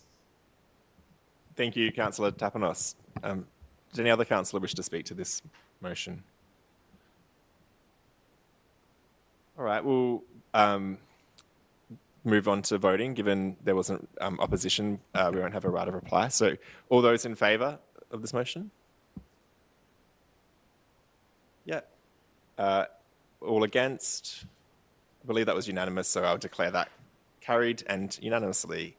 Thank you. Thanks to the principal and the school council president for attending. We'll move on to item 8.2, Save to Chen Reserve Community Garden. Do I have a motion, councillors? Councillor Conlon, and confirming you'll move the motion on the screen there? Yeah. Yes. Councillor Bolton to second. Sorry, I do have an amendment which I circulated earlier on in the day, which Eamon sent around, sorry. Yes, okay. Which I can explain is, to install, well, I think it was to investigate council installing a tap next to the garden. Yeah, number 4 on the end there. Yes. Great. So go ahead. So you're happy to second that, Councillor Bolton? Yeah, go ahead, Councillor Conlon. So thank you to the Shane, what do you call it? the community garden people. Thanks for coming tonight, and thanks for your initiative in getting this going. It was really great to see community garden pop up overnight. And it's just really good when the community takes this initiative. I know sometimes it was obviously outside of the normal council processes. And so the reason I put this motion in was because there was, a bit of anxiety around whether, there might be some regulations or local laws that council would need to enforce and potentially get rid of. And so, we were expecting, personally, I was expecting a lot more sort of loopholes that we might have to go through in order to make sure that this garden could stay. But really, thank you to the community directorate and the rest of the council for showing such support. And I think it's sort of the reverse approach in a positive way that councils can respond to these types of community issues by not saying, how can we put up obstacles in the way, but how can we, the question at the start I think was the question that was asked from the beginning was, how can we make this work?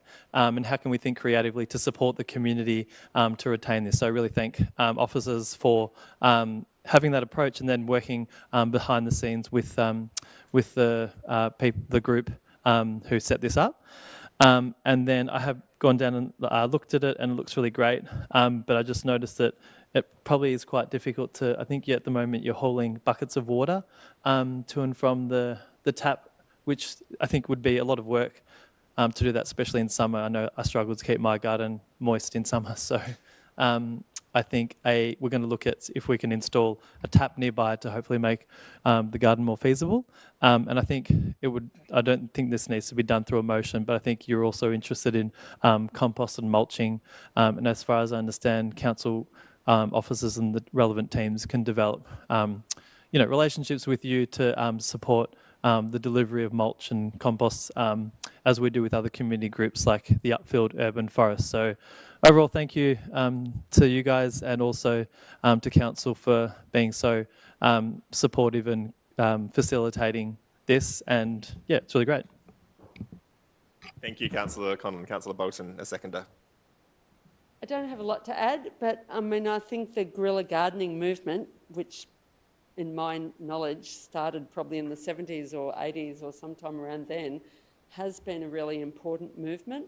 And obviously there do need to be some guidelines because sometimes you can have you know, some open space can sometimes be wanted by some people for community gardens and wanted by other people who use that public open space for other recreational activities. So you do need to have, or, you know, certain areas in terms of disability access. So you do need some guidelines, but I think where there aren't really any important clashes, then I think there does need to be a lot of flexibility to allow people to create urban gardens where they can. And I know some countries which of necessity had to, you know, use every tiny little space, including around traffic lights in the middle of cities like Cuba, used to produce something like 50% of fruit and vegetables within the urban space, urban spaces. So that that is possible to use a lot of space in the city with a lot of, you know, careful work. So I think it's great what you're doing. Thank you, Councillor Bolton. Does any councillor wish to speak to this? Any other councillor? Councillor Riley. Yeah, thanks, Mayor. I just would like to speak in favour of this, and also to add, I guess, that Merri-bek's been at the forefront of food systems strategies in the local government area, and just want to acknowledge the former mayor who's in the audience, Natalie Abood, who actually championed a lot of this as the Greens mayor at the time and as a councillor. So we're doing a lot of important work in this area. I guess I would just encourage groups who want to do guerrilla gardening to actually approach us and talk to us rather than plonk them in places that may not be the most efficient place to get plumbing, electricity or composting and other services. So we're actually out there encouraging it, and it would be great if people would talk to us first so that we're not sort of running up extra costs when we can maybe avoid those and get a win-win.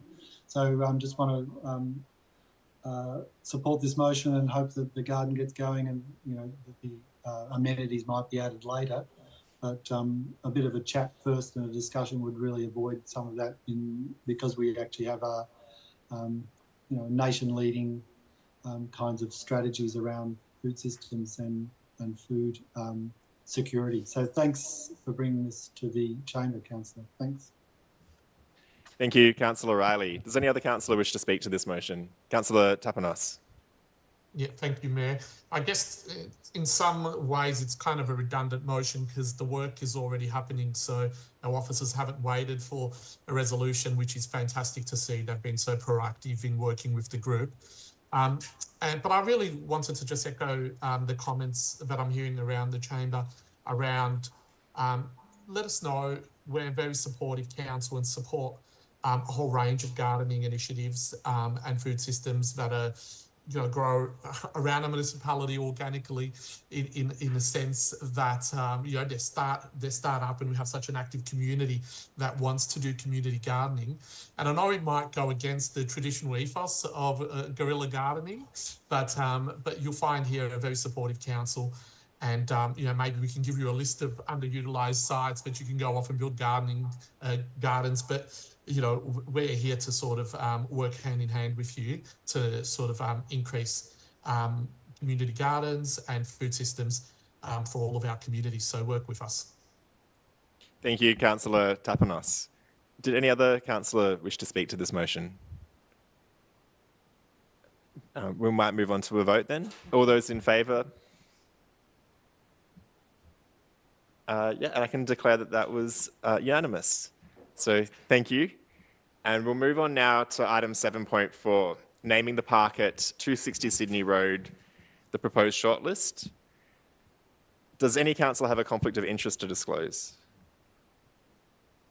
Before I invite a motion, I'd like to acknowledge the presence in the gallery of the family of Michelle Guglielmo. My partner's Italian, I should be better at saying that. Welcome, Angela and Vicky. I acknowledge the significant and meaningful contribution that Michelle made to this council and community, and pleased to see you in the gallery here this evening. So I'll ask if we have a motion for 7.4. Councillor Riley, and just confirming what... Thanks. Yep, which one you'll be thanks, moving. Mayor. essentially the revised motion that I believe was circulated by officers earlier today to remove one of the suggested names in the list. I believe that's been circulated to council. Yes, it's on screen here, Councillor Riley. So it's the the alternate resolution just removes option C, Nolly Park. Yes, that's the one. Thanks. Yeah. So we have Councillor Riley to move. Do we have a seconder for that motion? Councillor Tapanos? Councillor Riley as mover. Thanks, Mayor. Thanks, Councillor Tapanos, for seconding.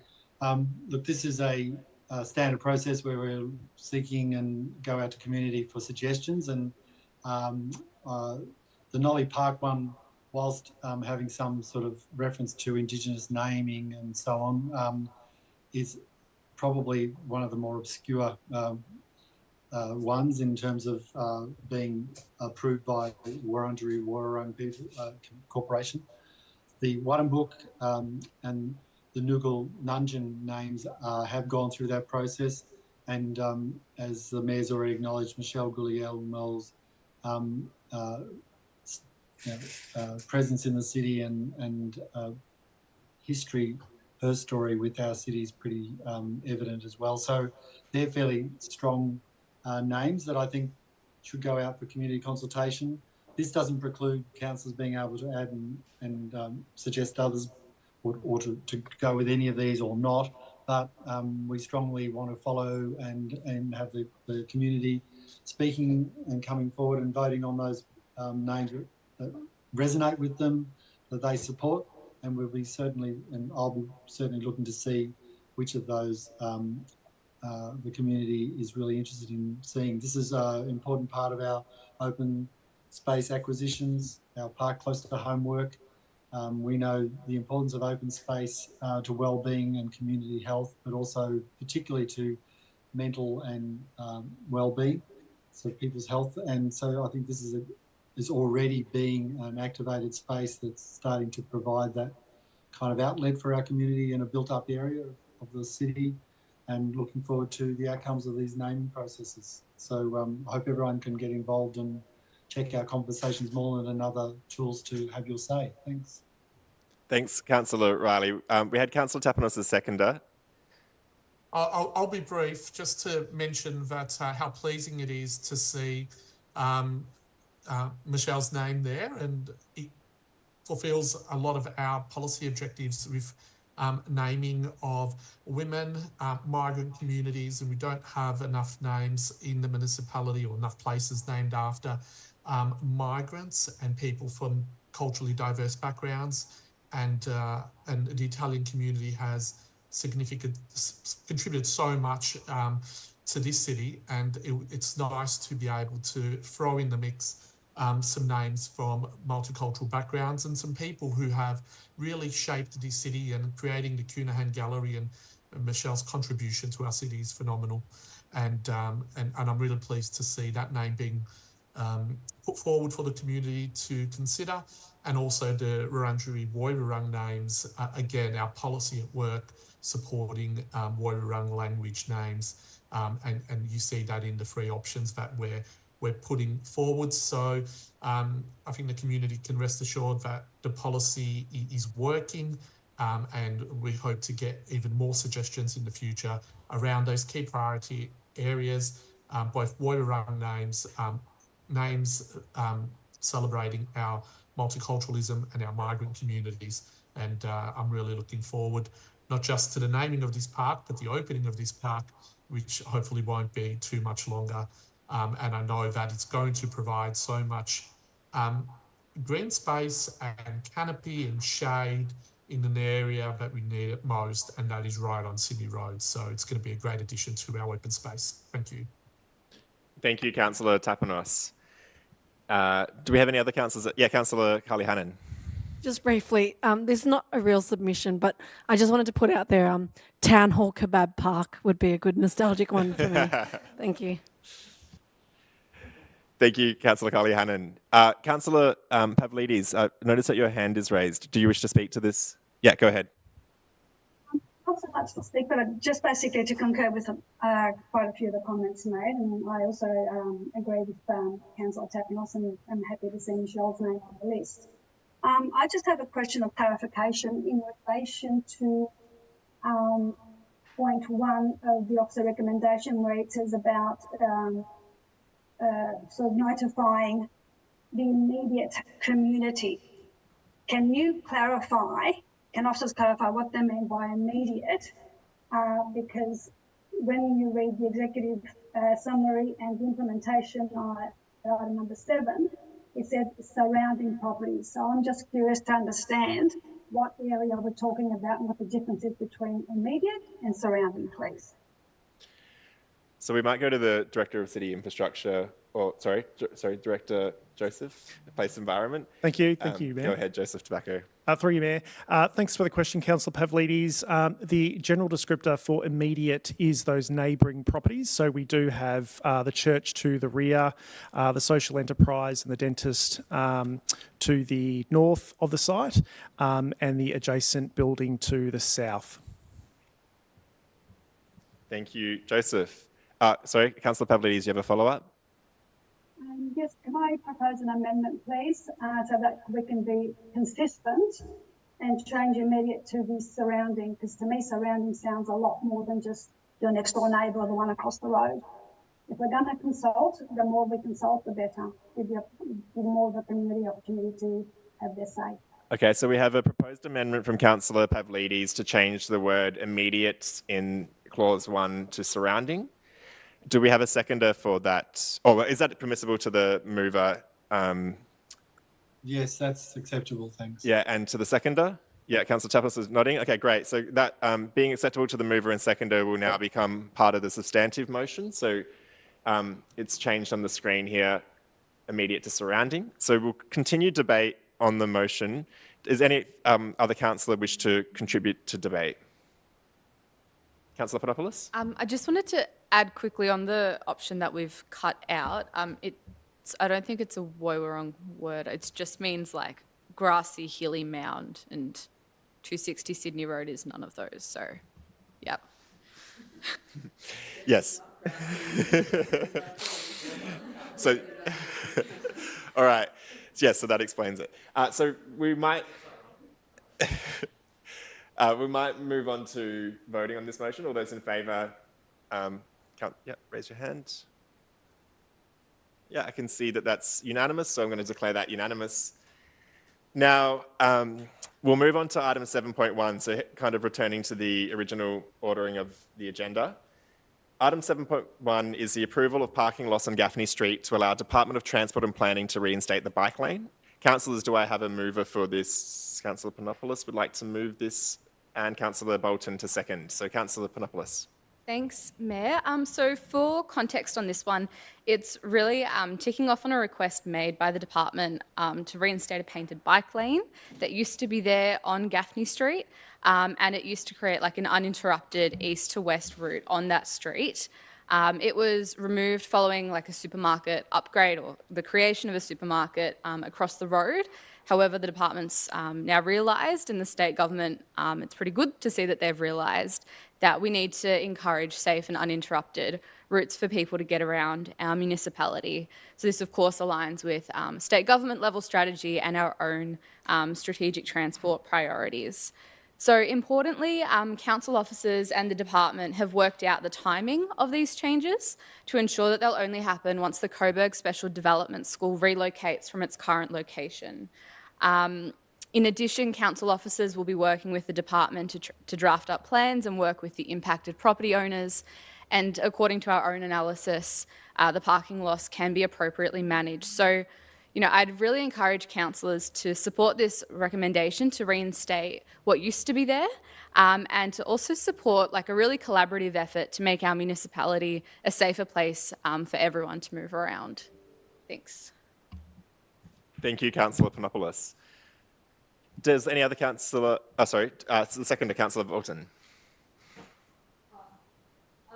So I definitely support this. I mean, it's still not a great safe cycling lane because it's 60k road and a very busy, is it 50? Oh, okay. I thought it was 60 along there because it's Department of Transport. Anyway, but even if it is 50, it is a very busy road and it is a major through road. So it's not, still not a super safe environment for cyclists, even with the painted bike lane reinstated.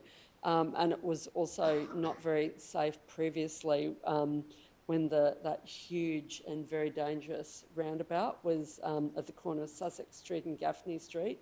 But at least there is, you know, a little bit of some visibility for cyclists by having the painted lane back installed.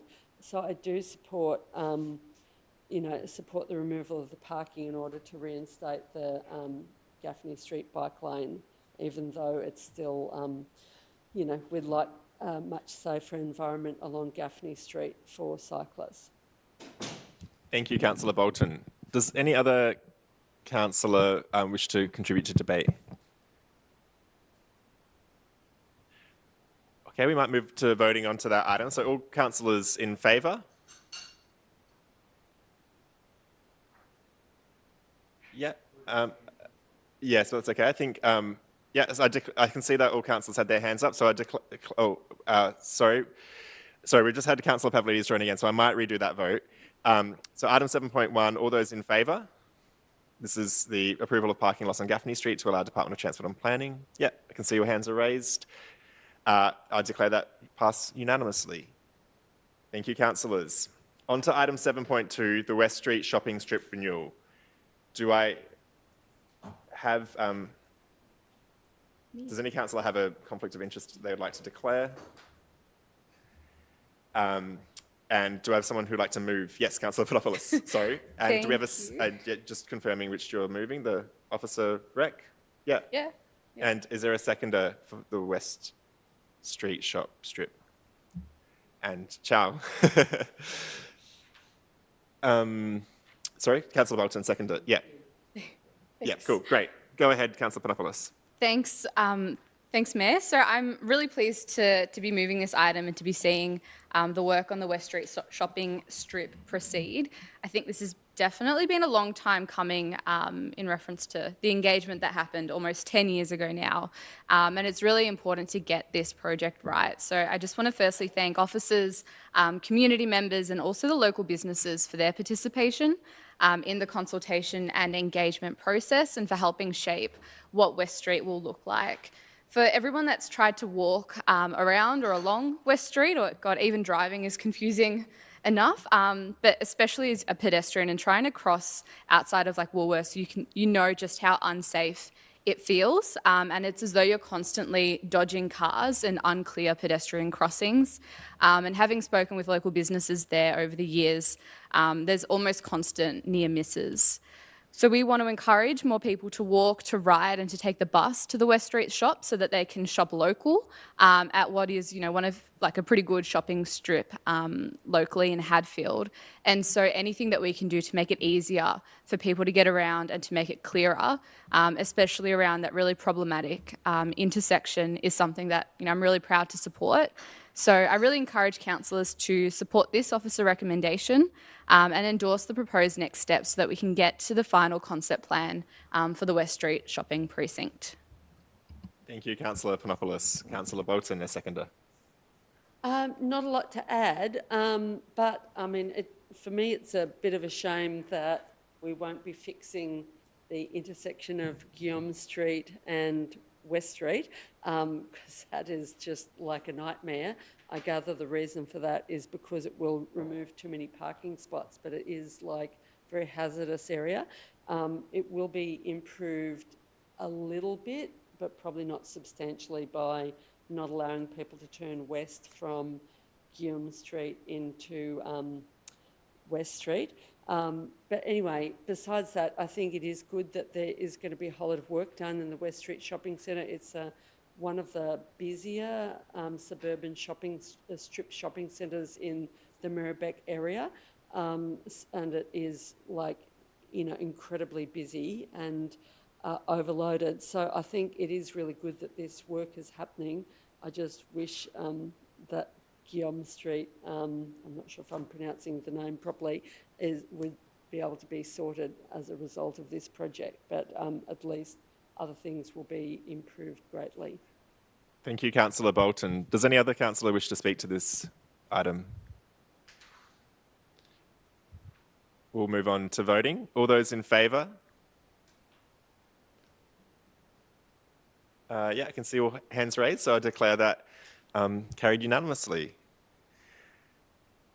We'll move on to item 7.3, short stay accommodation. Does any councillor have a conflict of interest to disclose? Do I have a mover for this item? Councillor Conlon, and just confirming you're moving, yeah? Yeah, moving the officer report. Yeah, and sorry, I just need a seconder. Yeah, Councillor Bolton, yeah. Go ahead.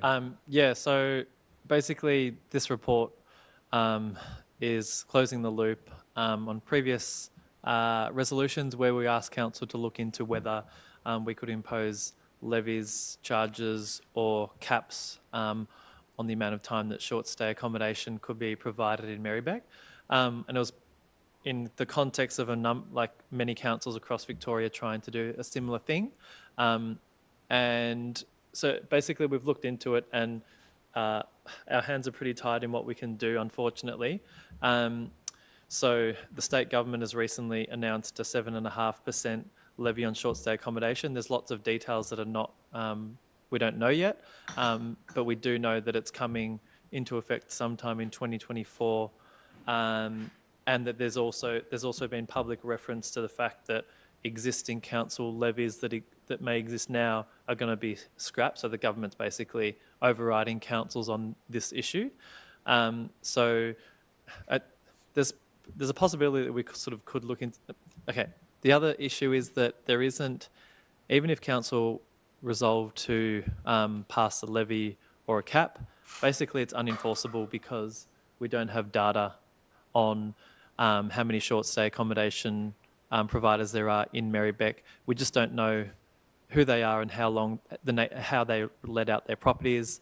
I've asked about, how we kind of levy and rate property and how, how that kind of happens in terms of, voluntary disclosure. Basically, it's legally impossible to do, and the state government's going to override us anyway. Thank you, Councillor Conlon. Councillor Bolton. I won't really add anything, just I support the sort of comments that Councillor Conlon was talking about. I mean, it's not the solution to creating housing for everybody, but if we were able to put some limits on short stay accommodation, it would be very helpful. But anyway, I don't have anything else to add. Thanks. Thank you, Councillor Bolton. Does any other councillor wish to speak to this item? We'll move on to a vote. All those in favour? All those against? Any abstentions?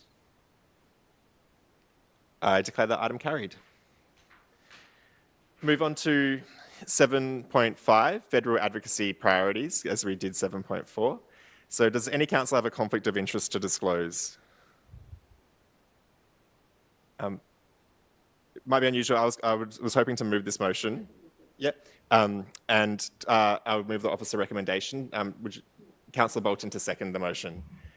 So this item is council putting together its list of advocacy priorities for the federal government. It's timely to do it now. So each council will regularly have a list of projects that we would like to, that we're either working on ourselves, but further funding and support will mean that the project can be better, or that we'd ideally like to do but don't have the resources ourselves to deliver. And this is setting our new list of federal of priorities for the upcoming federal election cycle. The election could be due from August this year up until I think around May next year. So it's timely to do it now so that council can send a clear message to any federal candidates and to any federal government, current or future, about our community's priorities and our council's priorities for that they can get involved with and support. So just to note that leading the list is a long-standing item of advocacy from council, which is upgrading the Upfield Rail corridor and duplicating and extending and electrifying the track to Wallen. We also have on the list redeveloping Coburg Library, building social and affordable housing in central Coburg, which has been a strong vision and aim for this council cohort in particular. An all abilities playground that is accessible for everybody. The Bullet Maroop site up in Glenroy, which the Wurundjeri Woiwurrung people have big ideas for. More trees in Merri-bek to help green our streets and cool our community. The Coburg Aquatic Centre redevelopment. Gillen Oval Grandstand refurbishment. The neighbourhood playground upgrades on multiple sites and sports field lighting upgrades on multiple sites. So we like to present a range of priorities in case there's certain candidates or governments that have particular interests and priorities that line up with ours. Yeah, pleased on the work that officers have done on this, and councillors have contributed to this as well, obviously, and happy to support this motion. We'll move on to Councillor Bolton as seconder. I was really pleased to see that the top of the list of projects council is advocating for federal government funding for is duplication and extension and electrification of the Upfield train line, because this train line gets constantly overlooked by politicians of all stripes. And so I think it's really important that it's really fantastic the council officers are recommending this right up front. And I gather the reason why council's proposing these various federal advocacy priorities is because usually politicians or candidates in the lead up to election announce their own set of pet priorities. I mean, some of them might be useful and some may be less useful. But we wanted to really try and highlight some really critical things that would be really important for the Merri-bek community. And also the other project, the Ballot Maroop project in Glenroy, which would be a First Nations community hub, Wurundjeri Woiwurrung, the traditional owners, but also the First Nations community as a whole, but which would also welcome people outside the First Nations community into the project, and would be quite a major community project, which would be both for First Nations community but also for the broader community as well. Those are two particular things that I think are really important, but also there are other things as well, because council has to put forward a range of projects in case federal government picks some up but not others. But I'm really hoping that the Upfield train line will get the attention it really deserves, because people in the north are sick of being treated like second-class citizens. Thank you, Councillor Bolton. Does any other councillor wish to speak to this item? We might move on to voting. All those in favour? Yeah, I can see all hands up, so I'll declare that that's passed unanimously.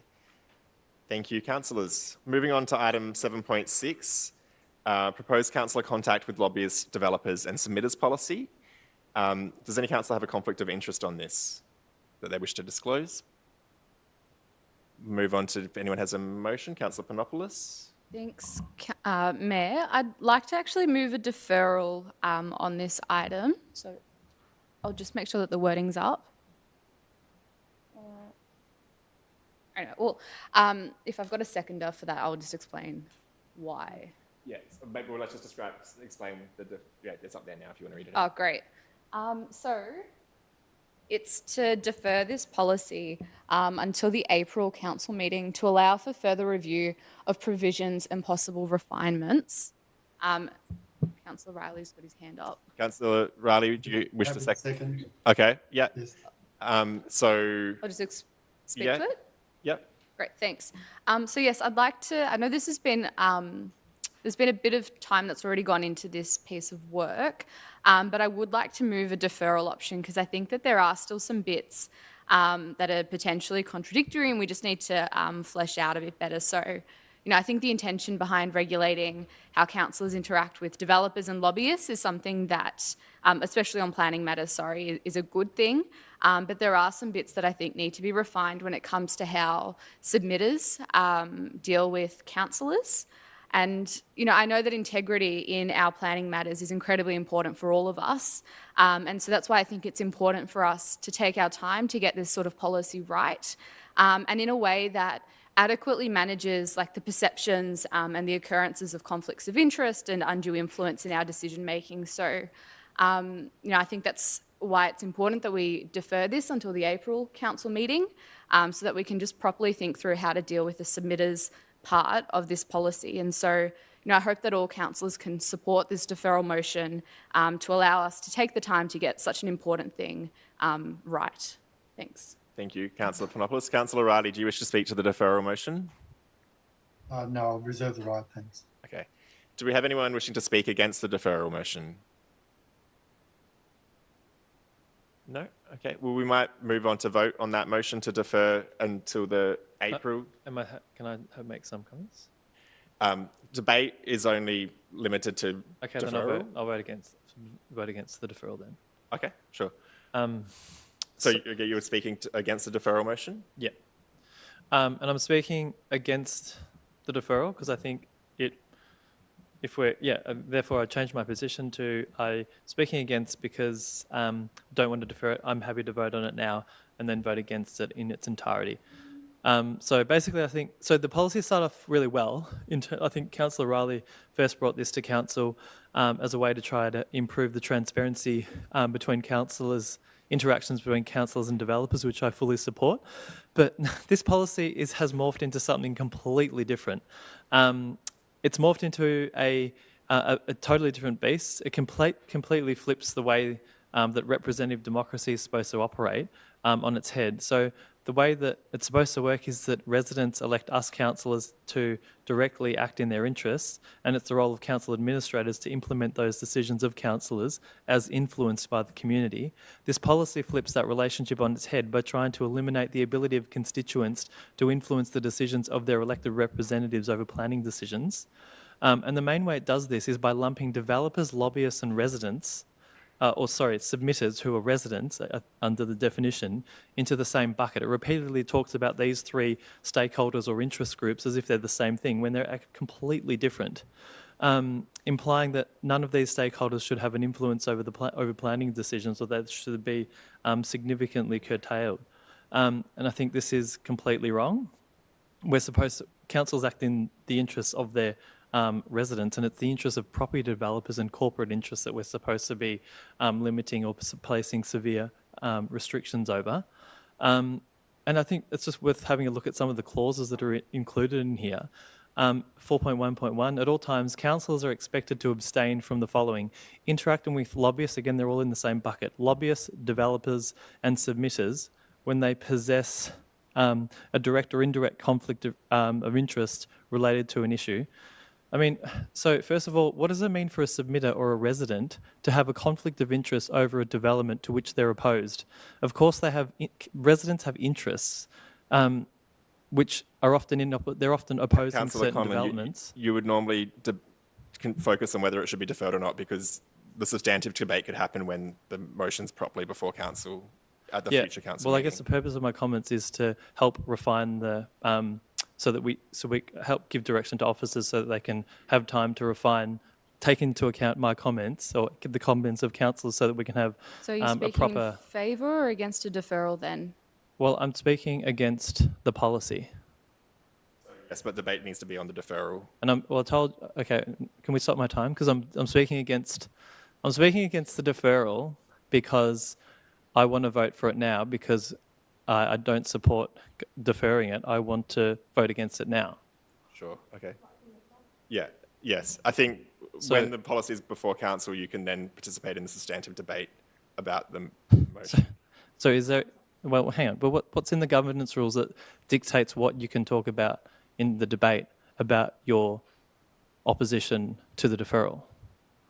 I've got a minute. Does it Consideration. really So matter? in the governance rules state, consideration, debate on the motion and or amendment is postponed to the stated date, and the item is relisted for consideration at the result of future meeting where a fresh motion might be put and debated. So we're debating whether we should postpone it or not. Yeah, and I'm saying let's vote on it now, and the reason I want to vote on it now is because I'm opposed to it. Okay. So can I just, So, but I'm trying to have an informed debate because I'm genuinely trying to have public comments so the officers know where I stand so that can help them revise the policy. Sure. Okay, so where do we stand now? Can I have like a minute back? Well, at that point, you can have 30 more seconds. Okay, well, I was actually at 2 minutes, but anyway. So... We can do this again in April. Thanks for that. Anyway, well, yeah, okay, well, I've lost my point, so thanks anyway. So do we have any other speakers for this deferral or against this deferral? Okay, we might move on to voting on the deferral motion. All those in favour of deferring? Okay, so we have everyone, that's a unanimous in favour of deferral. Yeah, that's the vote. So, all right, enough back and forth. We've carried that unanimously. That will be revisited to April 2024. Moving on to item 7.7, adoption of council's governance rules. Does any council have a conflict of interest on this item? No. Do I have a mover? Councillor Panopoulos? I'll move I think the combined alternative that was circulated without, I think, dot points E and F. Okay, Yeah. so we'll just get that on the screen, just so we can be clear about that. So I think that included a bunch of Councillor Conlon's amendments and most of Councillor Pavlidis' amendments. Through you, Mayor, sorry, point of order. I had my hand raised because I wanted to move this before we went to the Panopoulos. Can you please look at the screen when you're asking to move this, because my hand was already up. So, Councillor Pavlidis, I did look at the screen and then your hand disappeared, which I assumed meant that you'd left it up from a previous thing. So you must have clicked the lower the hand button. So no, sorry. It went, once I clicked on unmute, it disappeared. Okay, well, I looked around and I saw Councillor Panopoulos with their hand up. I looked and didn't see you with your hand up, but yes, okay, take that point. I did look at the screen. So, Councillor Panopoulos, do we have the motion that you're hoping to move up on screen? Sorry, point of order. As I said, I'm happy for you to go back and review the video. My hand was up. So maybe just move a dissent in the chair motion if you want to do that, because he said that he saw me first. Well, then I do move a dissent in the chairperson drawing. So, yeah, so you've got to say point of order and move a dissent in the chair? Yes, I just said that. Okay, sure. All right. Okay, so I need to respond to you raising a dissent in the chair motion.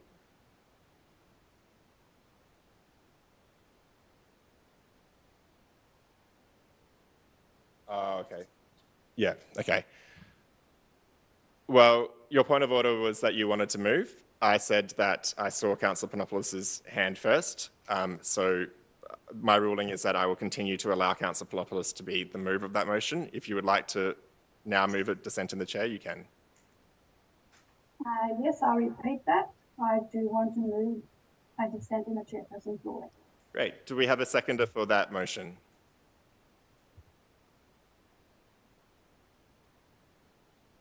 Okay, we don't have a seconder for that, so that motion lapses. So we'll return to, we're just seeing the mover, what amendment you were moving, and then we need to work out if we have a seconder for that motion. Yes, so we'll just bring it up on the screen. I believe it was the one, what time was it circulated? I think at 12:47 this afternoon it was circulated by Eve, and just everything except for 1E and 1F.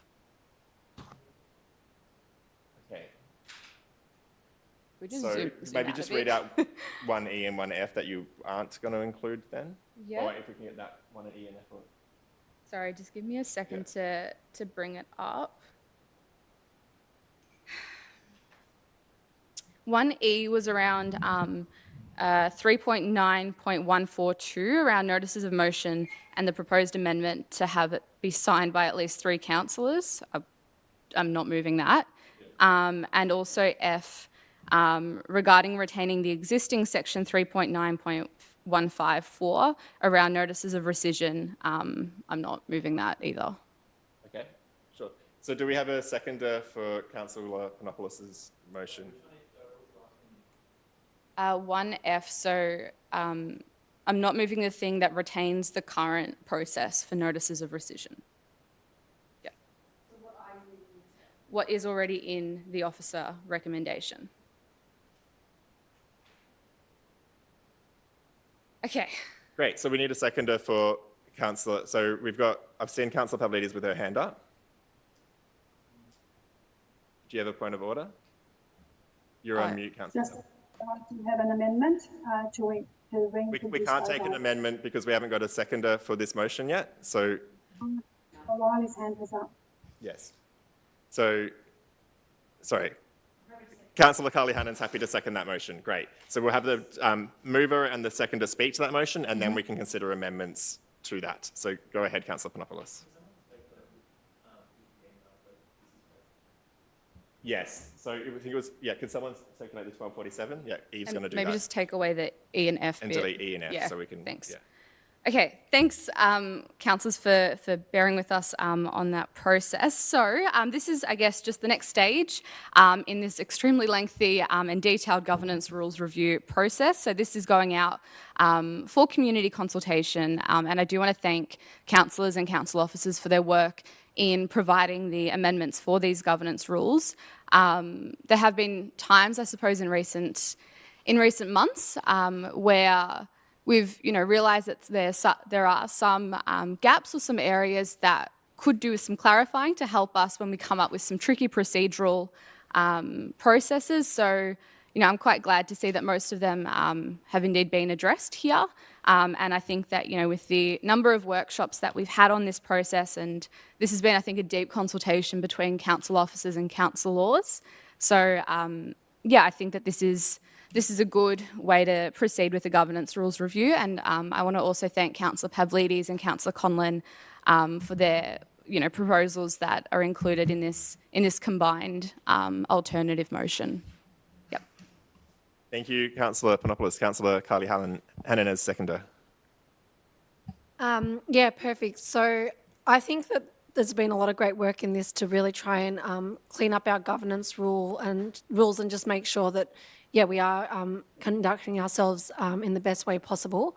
I support the making it harder to move a rescission motion, because it just has been the practice recently that on items that are clearly won or clearly lost, with a majority of councillors in the room, that we are then having the debate again and again in subsequent meetings.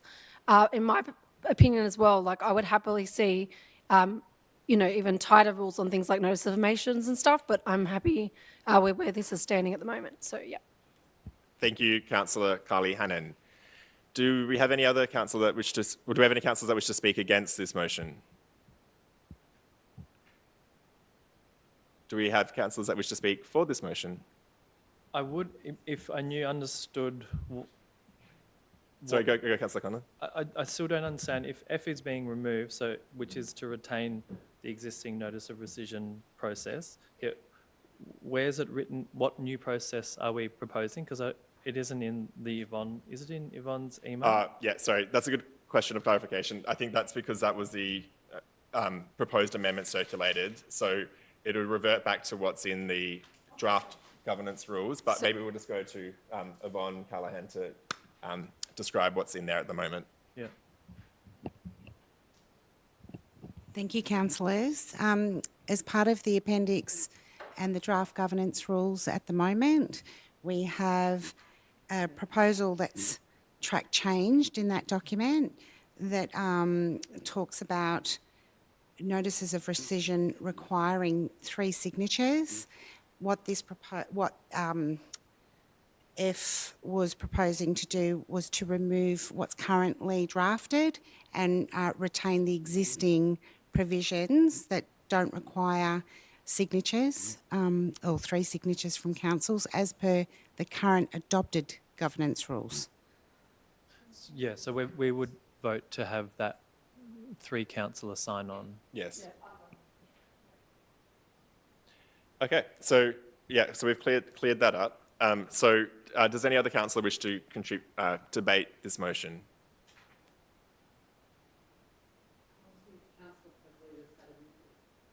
Okay, well, yeah, I can now see that her hand is up, but I saw Councillor Davidson's hand up first, so we'll go to Councillor Davidson, then we'll go to Councillor Pavlidis. Councillor Davidson. Sorry, I missed what Yvonne said. Is the proposal that's going out, is that for the rescission motion to have 3 signatures or not? Yes, it would be to require 3 signatures. It is? Yeah. Okay, thank you. Yeah, thanks, Councillor Davidson. So, Councillor Pavlidis.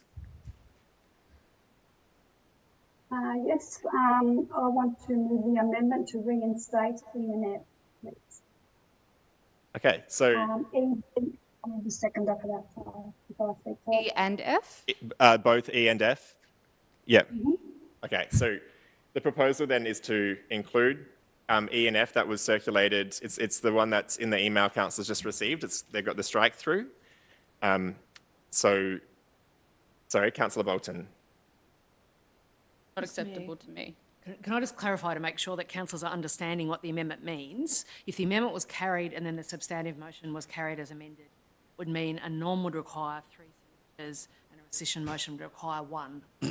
Lol. Sorry. Yeah. So that's what Councillor Pavlidis is proposing to include. So Councillor Panopoulos has said that's not permissible as mover, so we would therefore need a seconder for Councillor Pavlidis' motion to add E and F back in. Does anyone wish to second that amendment? Can I say something? I would not be prepared to support E, the amendment E, but I would be prepared to support amendment F. Okay. If Councillor Pavlidis want to separate them. Sure. So, Councillor Pavlidis, would you like to separate your amendments? so just which one were you in favour of supporting? I would not support number E about the notice of motions, but I would support the amendment F about notice of rescission. If you separated them, I could vote for one, but if you keep them as a block, I can't vote for them. Okay. Yeah, I'm happy to have it. If you just move them separately as separate points, separate amendments, 2 amendments. Okay, so You could just put them to the vote separately. Yes. I think she won't get a seconder at all. yes, so we need to. So let's go back to E. Do we have a seconder for E, which would require a notice of motion to have at least 3 councillors sign on? We don't seem to have. I'm happy to second. Yep, I'll second. Okay, so Councillor Davidson to second. So Councillor Pavlidis, would you like to speak to a proposed amendment of including E? Sure. Basically, it places a higher burden on councillors in putting forward notices of motion. My observation is that we have too many notices of motion at council. Council officers have an adopted work plan, and as we at councils have an action plan that's for each financial year. Council resources are being diverted towards implementing the actions from the noms. Now, it's basically, if we're proposing to have 3 councillors to sign a notice of rescission, then my question is, where's the consistency and the uniformity? If we've benchmarked other councils and have said, okay, there's other councils have 2 or 3 councillors signing off on rescission notices, they also have 2 or 3 councillors signing off on addition of noms. So if we're going to be equitable and we're going to benchmark and be uniform, then what is in the rescission notice should also apply to a nom. That's basically my reasoning behind it. Councillor So if Davis. it's Sorry. three, if it's three, it's three. If it's one, it's one. So Councillor Davidson has seconded. Would you like to speak to this? No, nothing to add. Councillor Papanopoulos, yeah. You wanted to speak against this amendment? Yeah, definitely. Yeah, look, this is truly bizarre, in my opinion. So this amendment, especially when viewed in conjunction with the one that I believe will be coming next, moves to increase the number of councillors required to lodge a notice of motion. Doesn't even come naturally from my mouth. To lodge a notice of motion from 1 up to 3, but then keep the councillors required to lodge a rescission motion at 1. It just seems like a really weird attempt to stifle the ability of councillors to be proactive and responsive local representatives.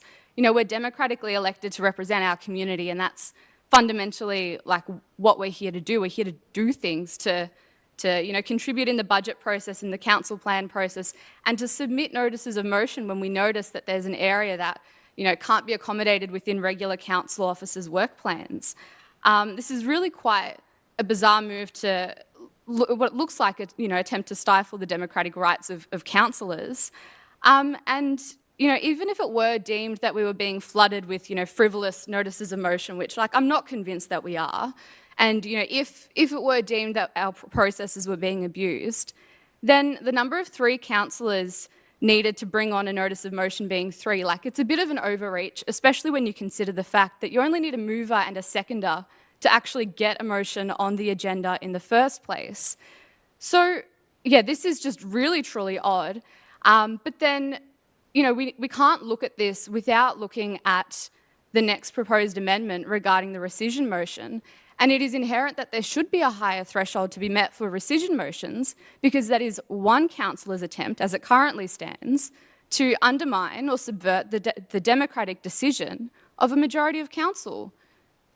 This is truly absurd, really, and just seems like a really bizarre use of our time in debating governance rules over something that really serves to undermine our democratic rights as elected representatives, whilst maintaining what has been actually quite a frivolous use of the rescission motions in recent months.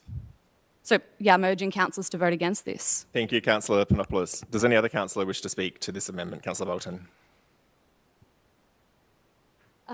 Yeah, I'm totally opposed to this amendment. I think basically what this amendment, if it was passed, requiring 3 councillors to support a notice of motion, means that we will be totally unresponsive to the community. So it won't be councillors that lose out, it'll actually be the community that loses out, because it's, councillors are elected by members of the community, and members of the community expect that councillors will be responsive to issues that come up in the community, and they might be issues which the council organisation hasn't been able to anticipate or predict. Also, if councillors are doing their job properly and are actually out in the community talking to people, you find out all sorts of different things that are happening in the community that haven't been raised on council, which will require a notice of motion in order for them to be on the council's radar. So I think I think there are a whole lot of notices of motion that have been passed over the years that have been really important for the council, and some of which have really resulted in fantastic infrastructure for the Merri-bek community, or fantastic programs or whatever. They might be little issues, or they might be really massive issues. So I am absolutely opposed to this. It'd turn into little bureaucrats. That's really what it would do if this amendment was passed. So I think councillors need to be more responsive to the community, not less. Thank you, Councillor Bolton. Does any other councillor wish to speak to this amendment? Councillor Tapanos. Thank you. I'm going to make a small contribution because, and I'm not sure whether I want to support this amendment or not, because what I think is what should be in the governance rules and what I think is logical and consistent is 2. And that's not what's proposed in the amendment or in the substantive. But it's something I think that we should consider for when it comes back. And the reason why it's two, as Councillor Panopoulos mentioned, is because that is the number that you need to get something debated in the chamber. You need a mover and a seconder. I think that's the most logical number, because that's what we're talking about. We're talking about a number of councillors required to put in a rescission. Thanks, Councillor Tapanos. Councillor Conlon wishes to speak to the amendment. Yeah, I kind of hear what Councillor Tapanos is saying in terms of trying to be consistent with the two number in terms of the having someone sign on to submit a councillor, not two councillors sign on to the submission of a nom, but also, yeah, because that sounds consistent with the process of the meeting. But I think they're actually still very different processes because, as Sue was sort of saying, the ability for a single councillor to bring an issue to the council is a really community-minded approach because it allows members of the community to come straight to one councillor, and it's an easy way for a councillor to get an issue onto the agenda. And I think that's important for the flexibility and ease of getting important community issues into the council chamber, which is a different process to the noting, what's it called, seconding a motion, because once you get an issue to the council, then that's the ability, that's the time when the community can get involved and other councillors can then see the importance of the issue to the community. It's a very different, they serve different purposes, those two processes. So I think still I'm very comfortable with having a single councillor being able to submit a nom. Thank you, Councillor Conlon. Councillor Carly-Hannon. Thank you. I'm voting against the amendment. I'll just quickly add, I obviously express my views a lot about notices of motion and how we can better utilise officer resources. But from my perspective, this doesn't actually achieve anything. I think if most councillors here, if they had an issue, could actually get 3 councillors to sign on whatever the issue is. But also, if you as one councillor put something up and didn't have anyone interested in your issue, then it's actually just going to sit on the agenda and not actually get debated at all. So I think we don't actually need this. Yeah, thanks, Councillor Carly-Hannon. I'd like to just contribute to debate. Yeah, I just totally agree with what both Councillor Conlon and Carly-Hannon have said. I think one is suitable for a nom to get it on the agenda, which means that the community can see that a councillor is being responsive, and also maybe they can lobby other councillors for that to be supported. If it doesn't get seconded, it just lapses. They're separate processes. With the notice of rescission, I think it's a majority decision it's undoing a majority decision of council. So 3 to me sounds like a right number because the minimum quorum is 6. So the minimum number of councillors that have made a decision is 3. So I think you should have a minimum number of 3 to undo a majority council decision, because I think I wouldn't care as much if it didn't freeze the work. That stops council officer work from happening. But as soon as it's lodged, and at the moment it can be lodged just by any one councillor, and as we've seen, it can just delay a lot of work. So anyway, happy to vote against this amendment and the next one. So any other councillors wish to contribute to debate on this amendment? If not, we might return to Councillor Pavlidis for her right of reply. Thank you. As I said earlier, I said 3 because that was what was in the rescission. I was happy to change it to 2 for both, to lodge a nom and also for a rescission notice. The reason why I think, as I mentioned earlier, for a nom is that's what Councillor Tapanos actually said, is that you need to have a seconder for it to even be debated. So the idea of having to sign off on a nom, I'm going to sort of contradict what Councillor Conlon said, is if you want to put something up in there because of a community member, the way you would have 3 councillors signing off on a rescission, you can have a second councillor support you in lodging a nom. So I don't really buy that argument either. I think it should be consistent, where it should be 2 for a nom and 2 for a rescission, because there have been many, especially in this term, where decisions have been made with the casting vote of the mayor. So it wasn't the whole council that was present.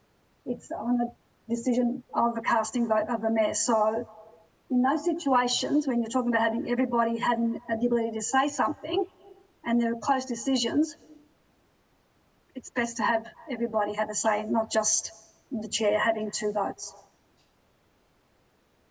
Thank you, Councillor Pavlidis. So we'll put that amendment to a vote. We're just voting on E. Because everyone's been talking about both amendments at the same time, which really shouldn't happen because it makes it very confusing. Okay, thank you for that commentary, Councillor Bolton. We'll move on to the vote. So this is voting on E. Sorry, can that be repeated? I didn't hear anything Councillor Bolton said. Sorry, I was just clarifying. Sorry, I forgot to turn it on. I was just clarifying we were just voting on Amendment E because a number of the councillors talked about both motions at once, both amendments at once, and I was just clarifying we're only voting on E. So we're just voting on E. So all those in favour of adding clause E to this motion, raise your hand. Okay, all those against? Yeah, okay, declare that lost. Division, okay, we'll do that again. So all those in favour? Councillor Davidson, Councillor Pavlidis, all those against? Councillor Panopoulos, Councillor Bolton, Councillor Pulford, Councillor Conlon, Councillor Riley, and I assume any last chance to vote against? Yeah, sorry, Councillor Carly Hannon, and all those abstaining? Councillor Tapanos. So I declare that lost. So we'll now move on to vote. We just did that division, Councillor Pavlidis. I'm sorry, I didn't. I asked for it. Yeah. All right, cool. So, all right, we might then move on. So Councillor Pavlidis, I assume you want to move Amendment F? Go ahead. So do we have a seconder for Amendment F? Councillor Bolton?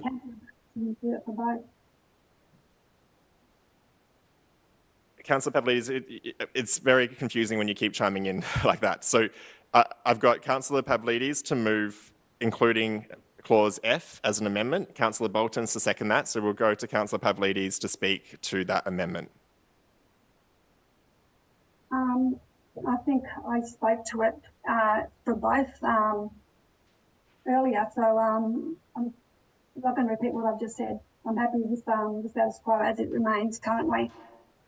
Okay. Specifically for I just outlined before. Thank you, Councillor Pavlidis. Councillor Bolton as seconder.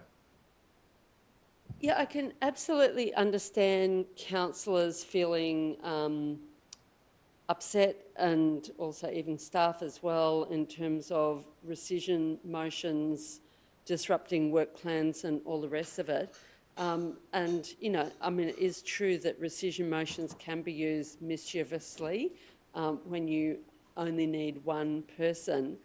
But I feel uncomfortable actually totally clamping down on it, because it is possible that you can vote for a motion and then become aware of new information that would change your vote, that you feel is like not just trivial but significant, which makes you convinced that that was the absolute incorrect decision of council. And I wouldn't, you know, I would prefer to appeal to councillors' good senses rather than adopt a totally restrictive meeting procedure around rescission motions, and really just appeal to councillors' good senses rather than just constantly overturning decisions. I mean, council will make decisions when not all councillors are there. People can be sick, people can be on holidays, long service leave, you know, whatever. But that can't hold up council making decisions. So I don't really think that's necessarily a sufficient reason, personally. I don't think it's a sufficient reason for moving a rescission motion. But but regardless of people's opinions about the quality of rescission motions that were moved at the end of last year, I feel uncomfortable with it being so restrictive. I feel there could be circumstances where that would be really problematic, adopting a restrictive procedure. So that's why I'm supporting Councillor Pavlidis' rescission motion. I mean, the Amendment F. Yeah. Thanks, Councillor Bolton. Does anyone wish to speak against the amendment? Can I move an amendment to the amendment? No, I don't think you can, no. Okay. Look, I'll briefly speak against it. I've made my point before, but it is different to a NOM in that it's undoing a majority council decision, which is at least, we know, even if not everyone's there, it's just at least 3 councillors have made that decision. So I think to undo a council majority decision, it should take at least 3 councillors. I think I can understand the points that Councillor Bolton raised, but I don't think the 3-person requirement stops that from happening. If information comes to light, then a councillor can reach out to other councillors and say, hey, new information's come to light, I think we should revisit that decision, and together they can lodge the rescission motion.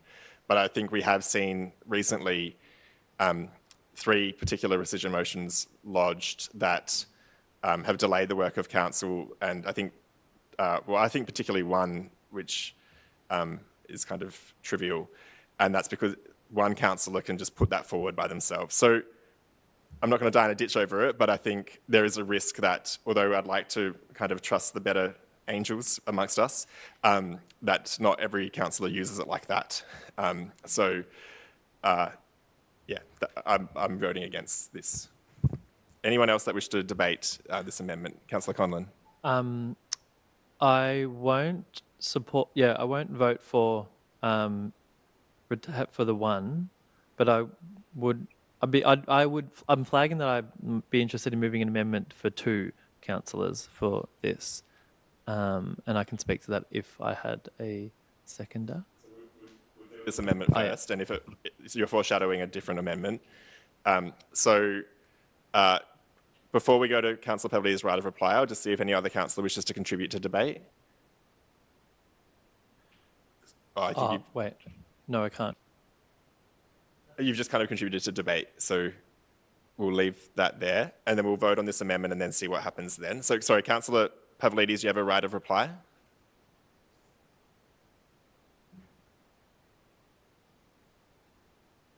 Sorry, I can't hear you. But it looks like you don't want to exercise your right of reply. Oh, sorry, go ahead. We're just going to go around in circles. Okay, all right. So we'll vote on this. So all those in favour of this amendment, which would include clause F, which would keep the current situation for notices of rescission, raise your hand. So we've got Councillor Bolton, Councillor Pavlidis. Okay, all those against? Councillor Panopoulos, Councillor Pulford, Councillor Davison, Councillor Riley, Councillor Conlon, and Councillor Carly Hannon. So I declare that lost. Now I believe Councillor Conlon foreshadowed a separate amendment. Sorry, yes, Councillor Pavlidis would like a division on that, so or call a division, so we'll just do that vote again. All those in favour of that amendment, Councillor Pavlidis, Councillor Bolton. All those against, Councillor Panopoulos, Councillor Pulford, Councillor Carly Hannon, Councillor Davison, Councillor Riley, and any abstentions? Councillor Conlon, you were voting against that. Oh, so Councillor Tapanos is abstaining and Councillor Conlon is abstaining? Sorry, Councillor Conlon was against. Can we just make, that's okay, the minutes will reflect that, that's okay. So I declare that lost. So we're now back to the substantive, which was moved by Councillor Panopoulos, but you'd foreshadowed an amendment, Councillor Conlon, which I assume is just F, but changing 1 to 3, 1 to 2? Yep. I'll accept that. Okay. Yep. So, okay, so that's accepted to the mover, and the seconder was Councillor Carly Hannon. Do you accept changing rescission to 2 rather than 3? Okay, great. So that being acceptable to the mover and seconder, it now becomes part of the substantive. So let's resume debate. I'm going to just pause for a second. So the motion up there was to have no councillors signing off on a rescission motion. I think what you're proposing to change is what's in the draft. Yeah, so change, yeah, sorry. Suggests 3. Yeah. So I'll just duplicate that up on the screen Yes. to make it clear Yeah. and put 2. Yep. Sounds good. Sorry, I assumed and didn't read, so that was a mistake. But we'll get that up on the screen. But people understand what was happening there. So, and we've got the move and the seconder agreeing. So we can return to substantive debate. I have lost track of who's contributed to substantive debate. Does any councillor wish to contribute to the full debate on this?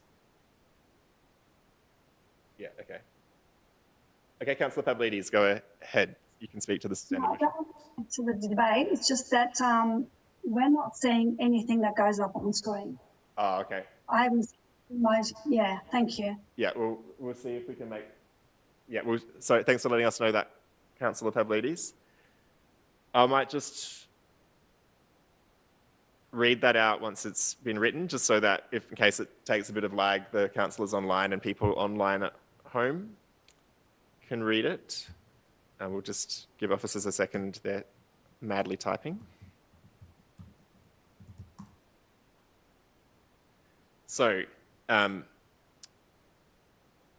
this changes what is in the current draft of the governance rules that we are voting on whether to send out to engagement or not, which would include a notice of rescission must be in writing, signed, including by electronic means, and dated by at least 2 councillors, and be delivered to the Chief Executive Officer or a delegate by 12 noon at least 10 business days prior to the next county meeting, and must contain the written rationale for the proposed rescission.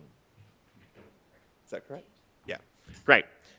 So, yes. Okay. So, the substantive debate. So, did any councillor wish to speak on this motion? I think we've kind of had our debate. So, we might... I don't think we had someone yet, so we'll move on to voting.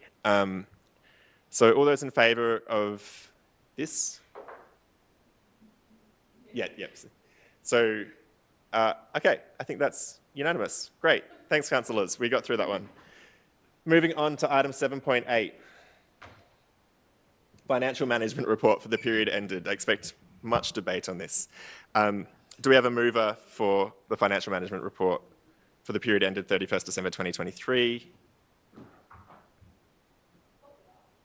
I'll move that. Do I have a seconder? Councillor Conlon.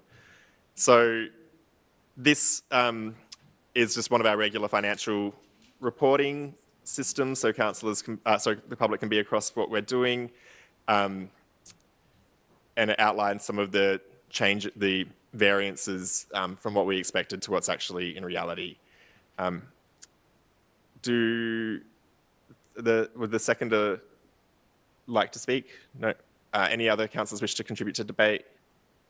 We might vote on that. All those in favour? Financial management report? Yeah, I can see that that's unanimous. I'll declare that unanimous. Thank you, councillors. Item 7.9, Year 3 Council Action Plan 23-24, second quarter performance report. Does any councillor have a conflict of interest on this item? Do I have a mover? Councillor Riley to move. I'm happy to second. Councillor Riley as mover. Thanks, Mayor. Yeah, look, this is an important piece of transparency just to allow the community and people right across our city understand what our plans are. We set this at the beginning of our term just on 3 years ago, and we're now into the 4th year, or actually we're into the 3rd year of that, but we'll be going into the 4th year of. This is actually just letting you know what's on track, what's off track, etc. And I think it's pretty self-explanatory and an important way of keeping us accountable as councillors, but also allowing us to manage the staff through the CEO so that they're keeping on track with the priorities that we set for them as well. So, yeah, commend the report. Thank you, and thanks to the officers for the work on this. Thank you, Councillor Riley. I reserve my right. A seconder. Any other councillors wish to speak to this item? We'll move to a vote. All those in favour? I can see that is unanimous. I'll declare it unanimous. Thank you, councillors. Item 7.10, Governance Report, February 2024 Cyclical Report. Do anyone have a conflict of interest on this item? Do I have a mover? Councillor Panopoulos to move? Yeah, can I just clarify what you're moving? Yep. There was an updated one with with an amendment circulated earlier regarding the First Nations Advisory Committee. That's the amendment you're talking about. That's the one. Yep. We'll just get it on the board, and then we'll just make sure that that's the one that you'd circulated, and it should also have the other names in the table populated with the other advisory committee members, and also recommending Mayor Pulford, Councillor Pavlidis and Councillor Yildiz to go to the ALGA conference. Is that? Yeah, that's We'll up just- higher.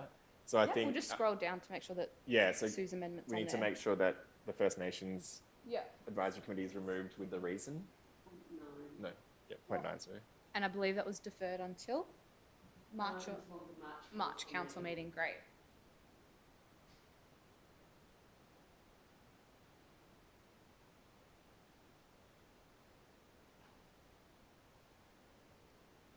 Councillors online, are you able to see the no? I read it out just while officers are typing it in. So my amendment, which the mover has accepted, so I'm willing to second the whole motion, is to defer the appointments of the First Nations Advisory Committee to allow time to seek the views of the First Nations Advisory Committee. And so, defer the appointments of the First Nations Advisory Committee until the March council meeting to allow time to seek the views of the First Nations Advisory Committee. So after Advisory Committee add until the March Council meeting. March There's- 2024. There's a meeting next week which can review the recommendations. Great. So we have a mover, we have a Yep. seconder. So mover, would you like to speak to that motion? Sure, just very quickly. So this is one of the more standard reports that we have, and it includes summary of minutes of meetings as well as the record of notes from our meetings. And importantly, it does also revoke some policies that just aren't relevant anymore. As I said, it approves interstate travel for Mayor Pulford and Councillors Yildiz and Pavlidis to the ALGA conference in Canberra in July, and I'm sure that all councillors that attend will make the most of the opportunity to learn and to network and to represent our municipality.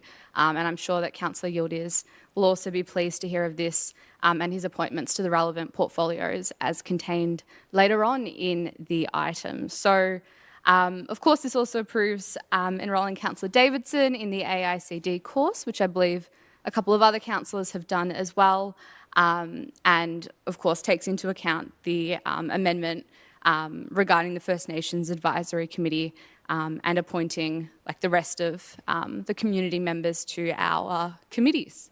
That's it. Thank you, Councillor Panopoulos. Councillor Bolton. I don't have anything extra to say. Thank you, Councillor Bolton. Anyone else wish to speak to this item? I have a question, if I may, and it's in regards to the removal of the one committee. I mean, is that the process normally that we consult the committee before we appoint members to the committee? Well, I might refer it to Kathy. Yeah, go ahead. Through you, Mayor, thanks for the question, Councillor. No, it hasn't been the right, particularly the practice. In this case, the First Nations Advisory Committee has a co-chair who's a First Nations person, and as part of the statement of commitment and I guess the commitment to self-determination that's in that statement of commitment, it's been suggested there should be consultation with the chair and with other First Nations members of that committee. So it isn't the process that's followed for other committees, but that there's a very particular set of council commitments around that committee. Thank you to the CEO for responding. Does any other councillor wish to contribute to debate? We might move on to voting on that item. All those in favour?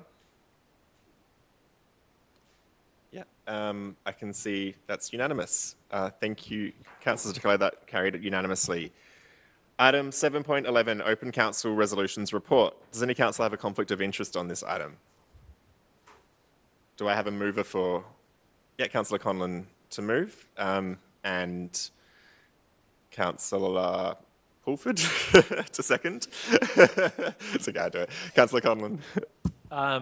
Yeah, so this is, I think it's a newish report that we've got, which, pretty self-explanatory. Reports gives a reporter an update on where all the various councillor resolutions and reports are at in terms of being implemented and sort of finished. And I think it's a really good sort of transparency and kind of governance report, because basically allows especially us councillors to kind of have some kind of keep track of what's going on as well as the community, because there are so many motions and resolutions that are passed every month that I definitely forget when and what's been passed. So I think it's just good practice for councillors and the community to have a bit of oversight over where everything's at, just so we can keep track of things.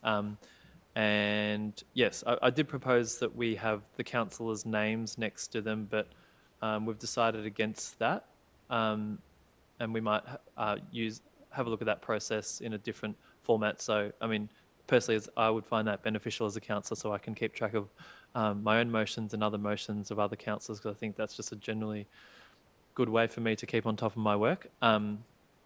So otherwise, I'm happy to support the report. Thank you, Councillor Conlon. I'll reserve my right as seconder. Does any other councillor wish to speak to this item? We will move on to voting. All those in favour? I can see that is unanimous, so I'll declare it unanimous. Item 7.12, Contract Award, RFT 2023-510, Rainer Reserve Female-Friendly Refurbishment Change Rooms. Do I have a mover for this item? Oh, sorry, does any councillor have a conflict of interest on this?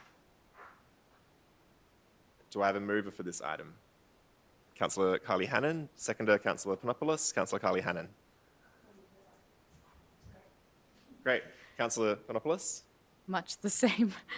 Awesome. Any further contributions?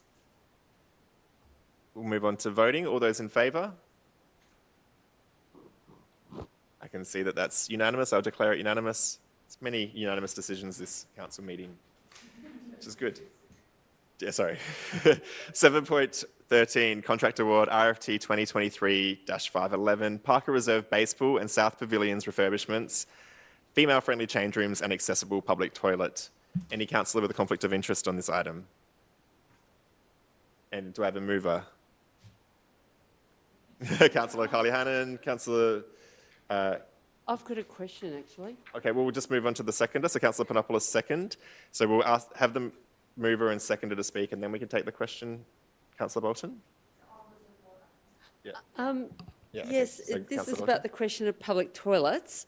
So my understanding is that the public toilet connected to the baseball pavilion will be open to the public, but it's unclear, or at least the person who rang me today wasn't clear on whether the public toilet connected to the cricket pavilion will also be open to the public, because there's a lack of toilet facilities in reserve given the numbers of people who use the reserve. But anyway, if that is not relevant to this report, I can send it through tomorrow. Yeah, cool. We'll take that on notice, and I think the Director of City Infrastructure can get back over email to councillors. Thank you, Councillor Bolton. Any other councillor would like to speak to this item? Might move on to voting. All those in favour? I can see that that's unanimous. I declare it unanimous. Moving on to item 7.14, contract variation. RFQ 2022-326 it relates to the towing, storage and releasing of abandoned unregistered vehicles. Does any councillor have a conflict of interest on this? Do we have a mover? Councillor Bolton and Councillor Panopoulos to second. Councillor Bolton as mover? Taken as read. Yeah. And same with Councillor Panopoulos. Any other councillor wish to debate? We'll move on to voting. All those in favour? I can see that's unanimous. I declare it unanimous. That is the end of the agenda reports. We'll now move on to our final notice of motion, item 8.3, disability parking issue, moved by Councillor Bolton. And Councillor Panopoulos to second. Great, Councillor Bolton. So this is a smaller motion than it was initially when I presented to Council, but really it is to basically an advocacy item to call on the state government to review the eligibility for accessible parking permits to take account of disability support workers who are forced to register as sole traders. At the moment, the policy only recognises workers who work for an organisation, but a lot of disability support workers found after the beginning of NDIS that they were forced to turn themselves into mini businesses like sole traders, and so they don't have an employer. And you can envisage a lot of very dangerous situations where people, you know, like certainly the person who spoke earlier described to me how he would have to either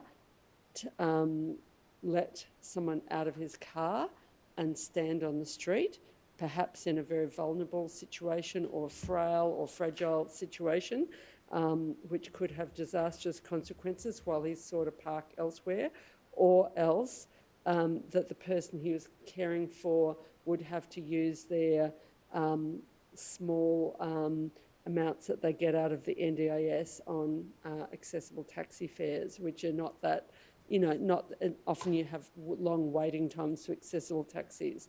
So now I understand Merri-bek Council is changing its eligibility for long stay, what's the exact terminology, access to a home visit permit to provide access to longer term parking for organisations that deliver healthcare, support services, home maintenance services, etc. at clients' homes.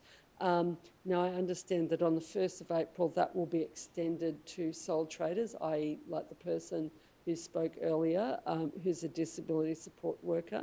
And I think that will probably solve things at a Merri-bek level, but of course we know that people might be looking after people from all over, and not all councils will necessarily have these provisions, so council needs to advocate to the state government. There is one thing, though, in the officer's comments where we talk about the purpose of the home visit, which only refers to organisations. I'm assuming that's just a typo, that and sole trader was left out of that.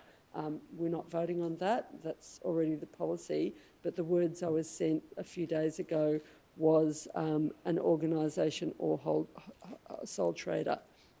Thank you, Councillor Bolton. Councillor Panopoulos is seconded. Thanks, Councillor Bolton, for putting this on the agenda. I think, yeah, this is an important advocacy area and something that, you know, I hadn't really thought much about or have had to encounter much. So, yeah, thanks to Councillor Bolton and also to the resident Callum, yeah, for raising this. And I think it's something that's quite important for our community. Thank you, Councillor Panopoulos. Does anyone else wish to speak to this item? We'll move on to voting. All those in favour? I can see that's unanimous. I'll declare it unanimous. We'll move on to item 9.1, notice of rescission, MAV appointment, submitted by Councillor Pavlidis. Councillor Pavlidis.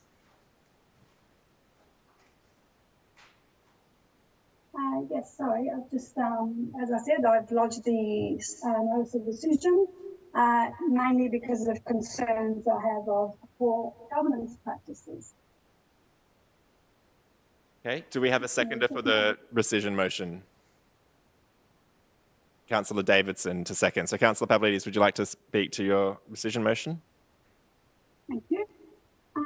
Okay, councillors, you're aware that we were requested to express interest for the councillor appointments for 2023-2024. For the record, I put myself forward to be the MAV representative. Somewhere between 4:11 p.m. and the time this matter came to council on the 6th of December, I was listed as council's substitute representative. Nowhere was I consulted or my consent sought to change my interest in being the representative to be substitute. I'm actually quite bewildered that councillors' custom and practice was not followed by the chair. So I'm basically asking, what gives the chair the right to change a councillor's expression of interest in nominating to be the representative? Was this simply an oversight or a deliberate attempt to achieve an outcome? Despite what Councillor Papadopoulos has told me several times with respect to the process of appointing councillors to the various portfolio committees, the recording of the council meeting of the 6th of December clearly shows her assertions of going through each nomination line by line is simply untrue. The only items actioned were the positions with no nominations. Good governance practices and transparency was lacking in council's considerations of council's MAV representative. Now, I'm happy to now withdraw my notice of decision as the governance failures have been highlighted. And I hope councillors and the administration take these learnings on board. Thank you.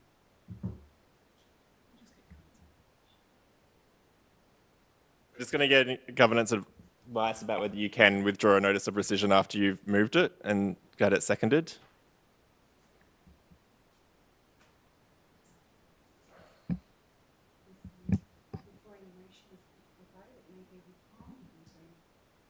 So we have to agree?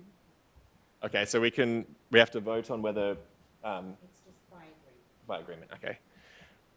I suspect, given time, people are happy...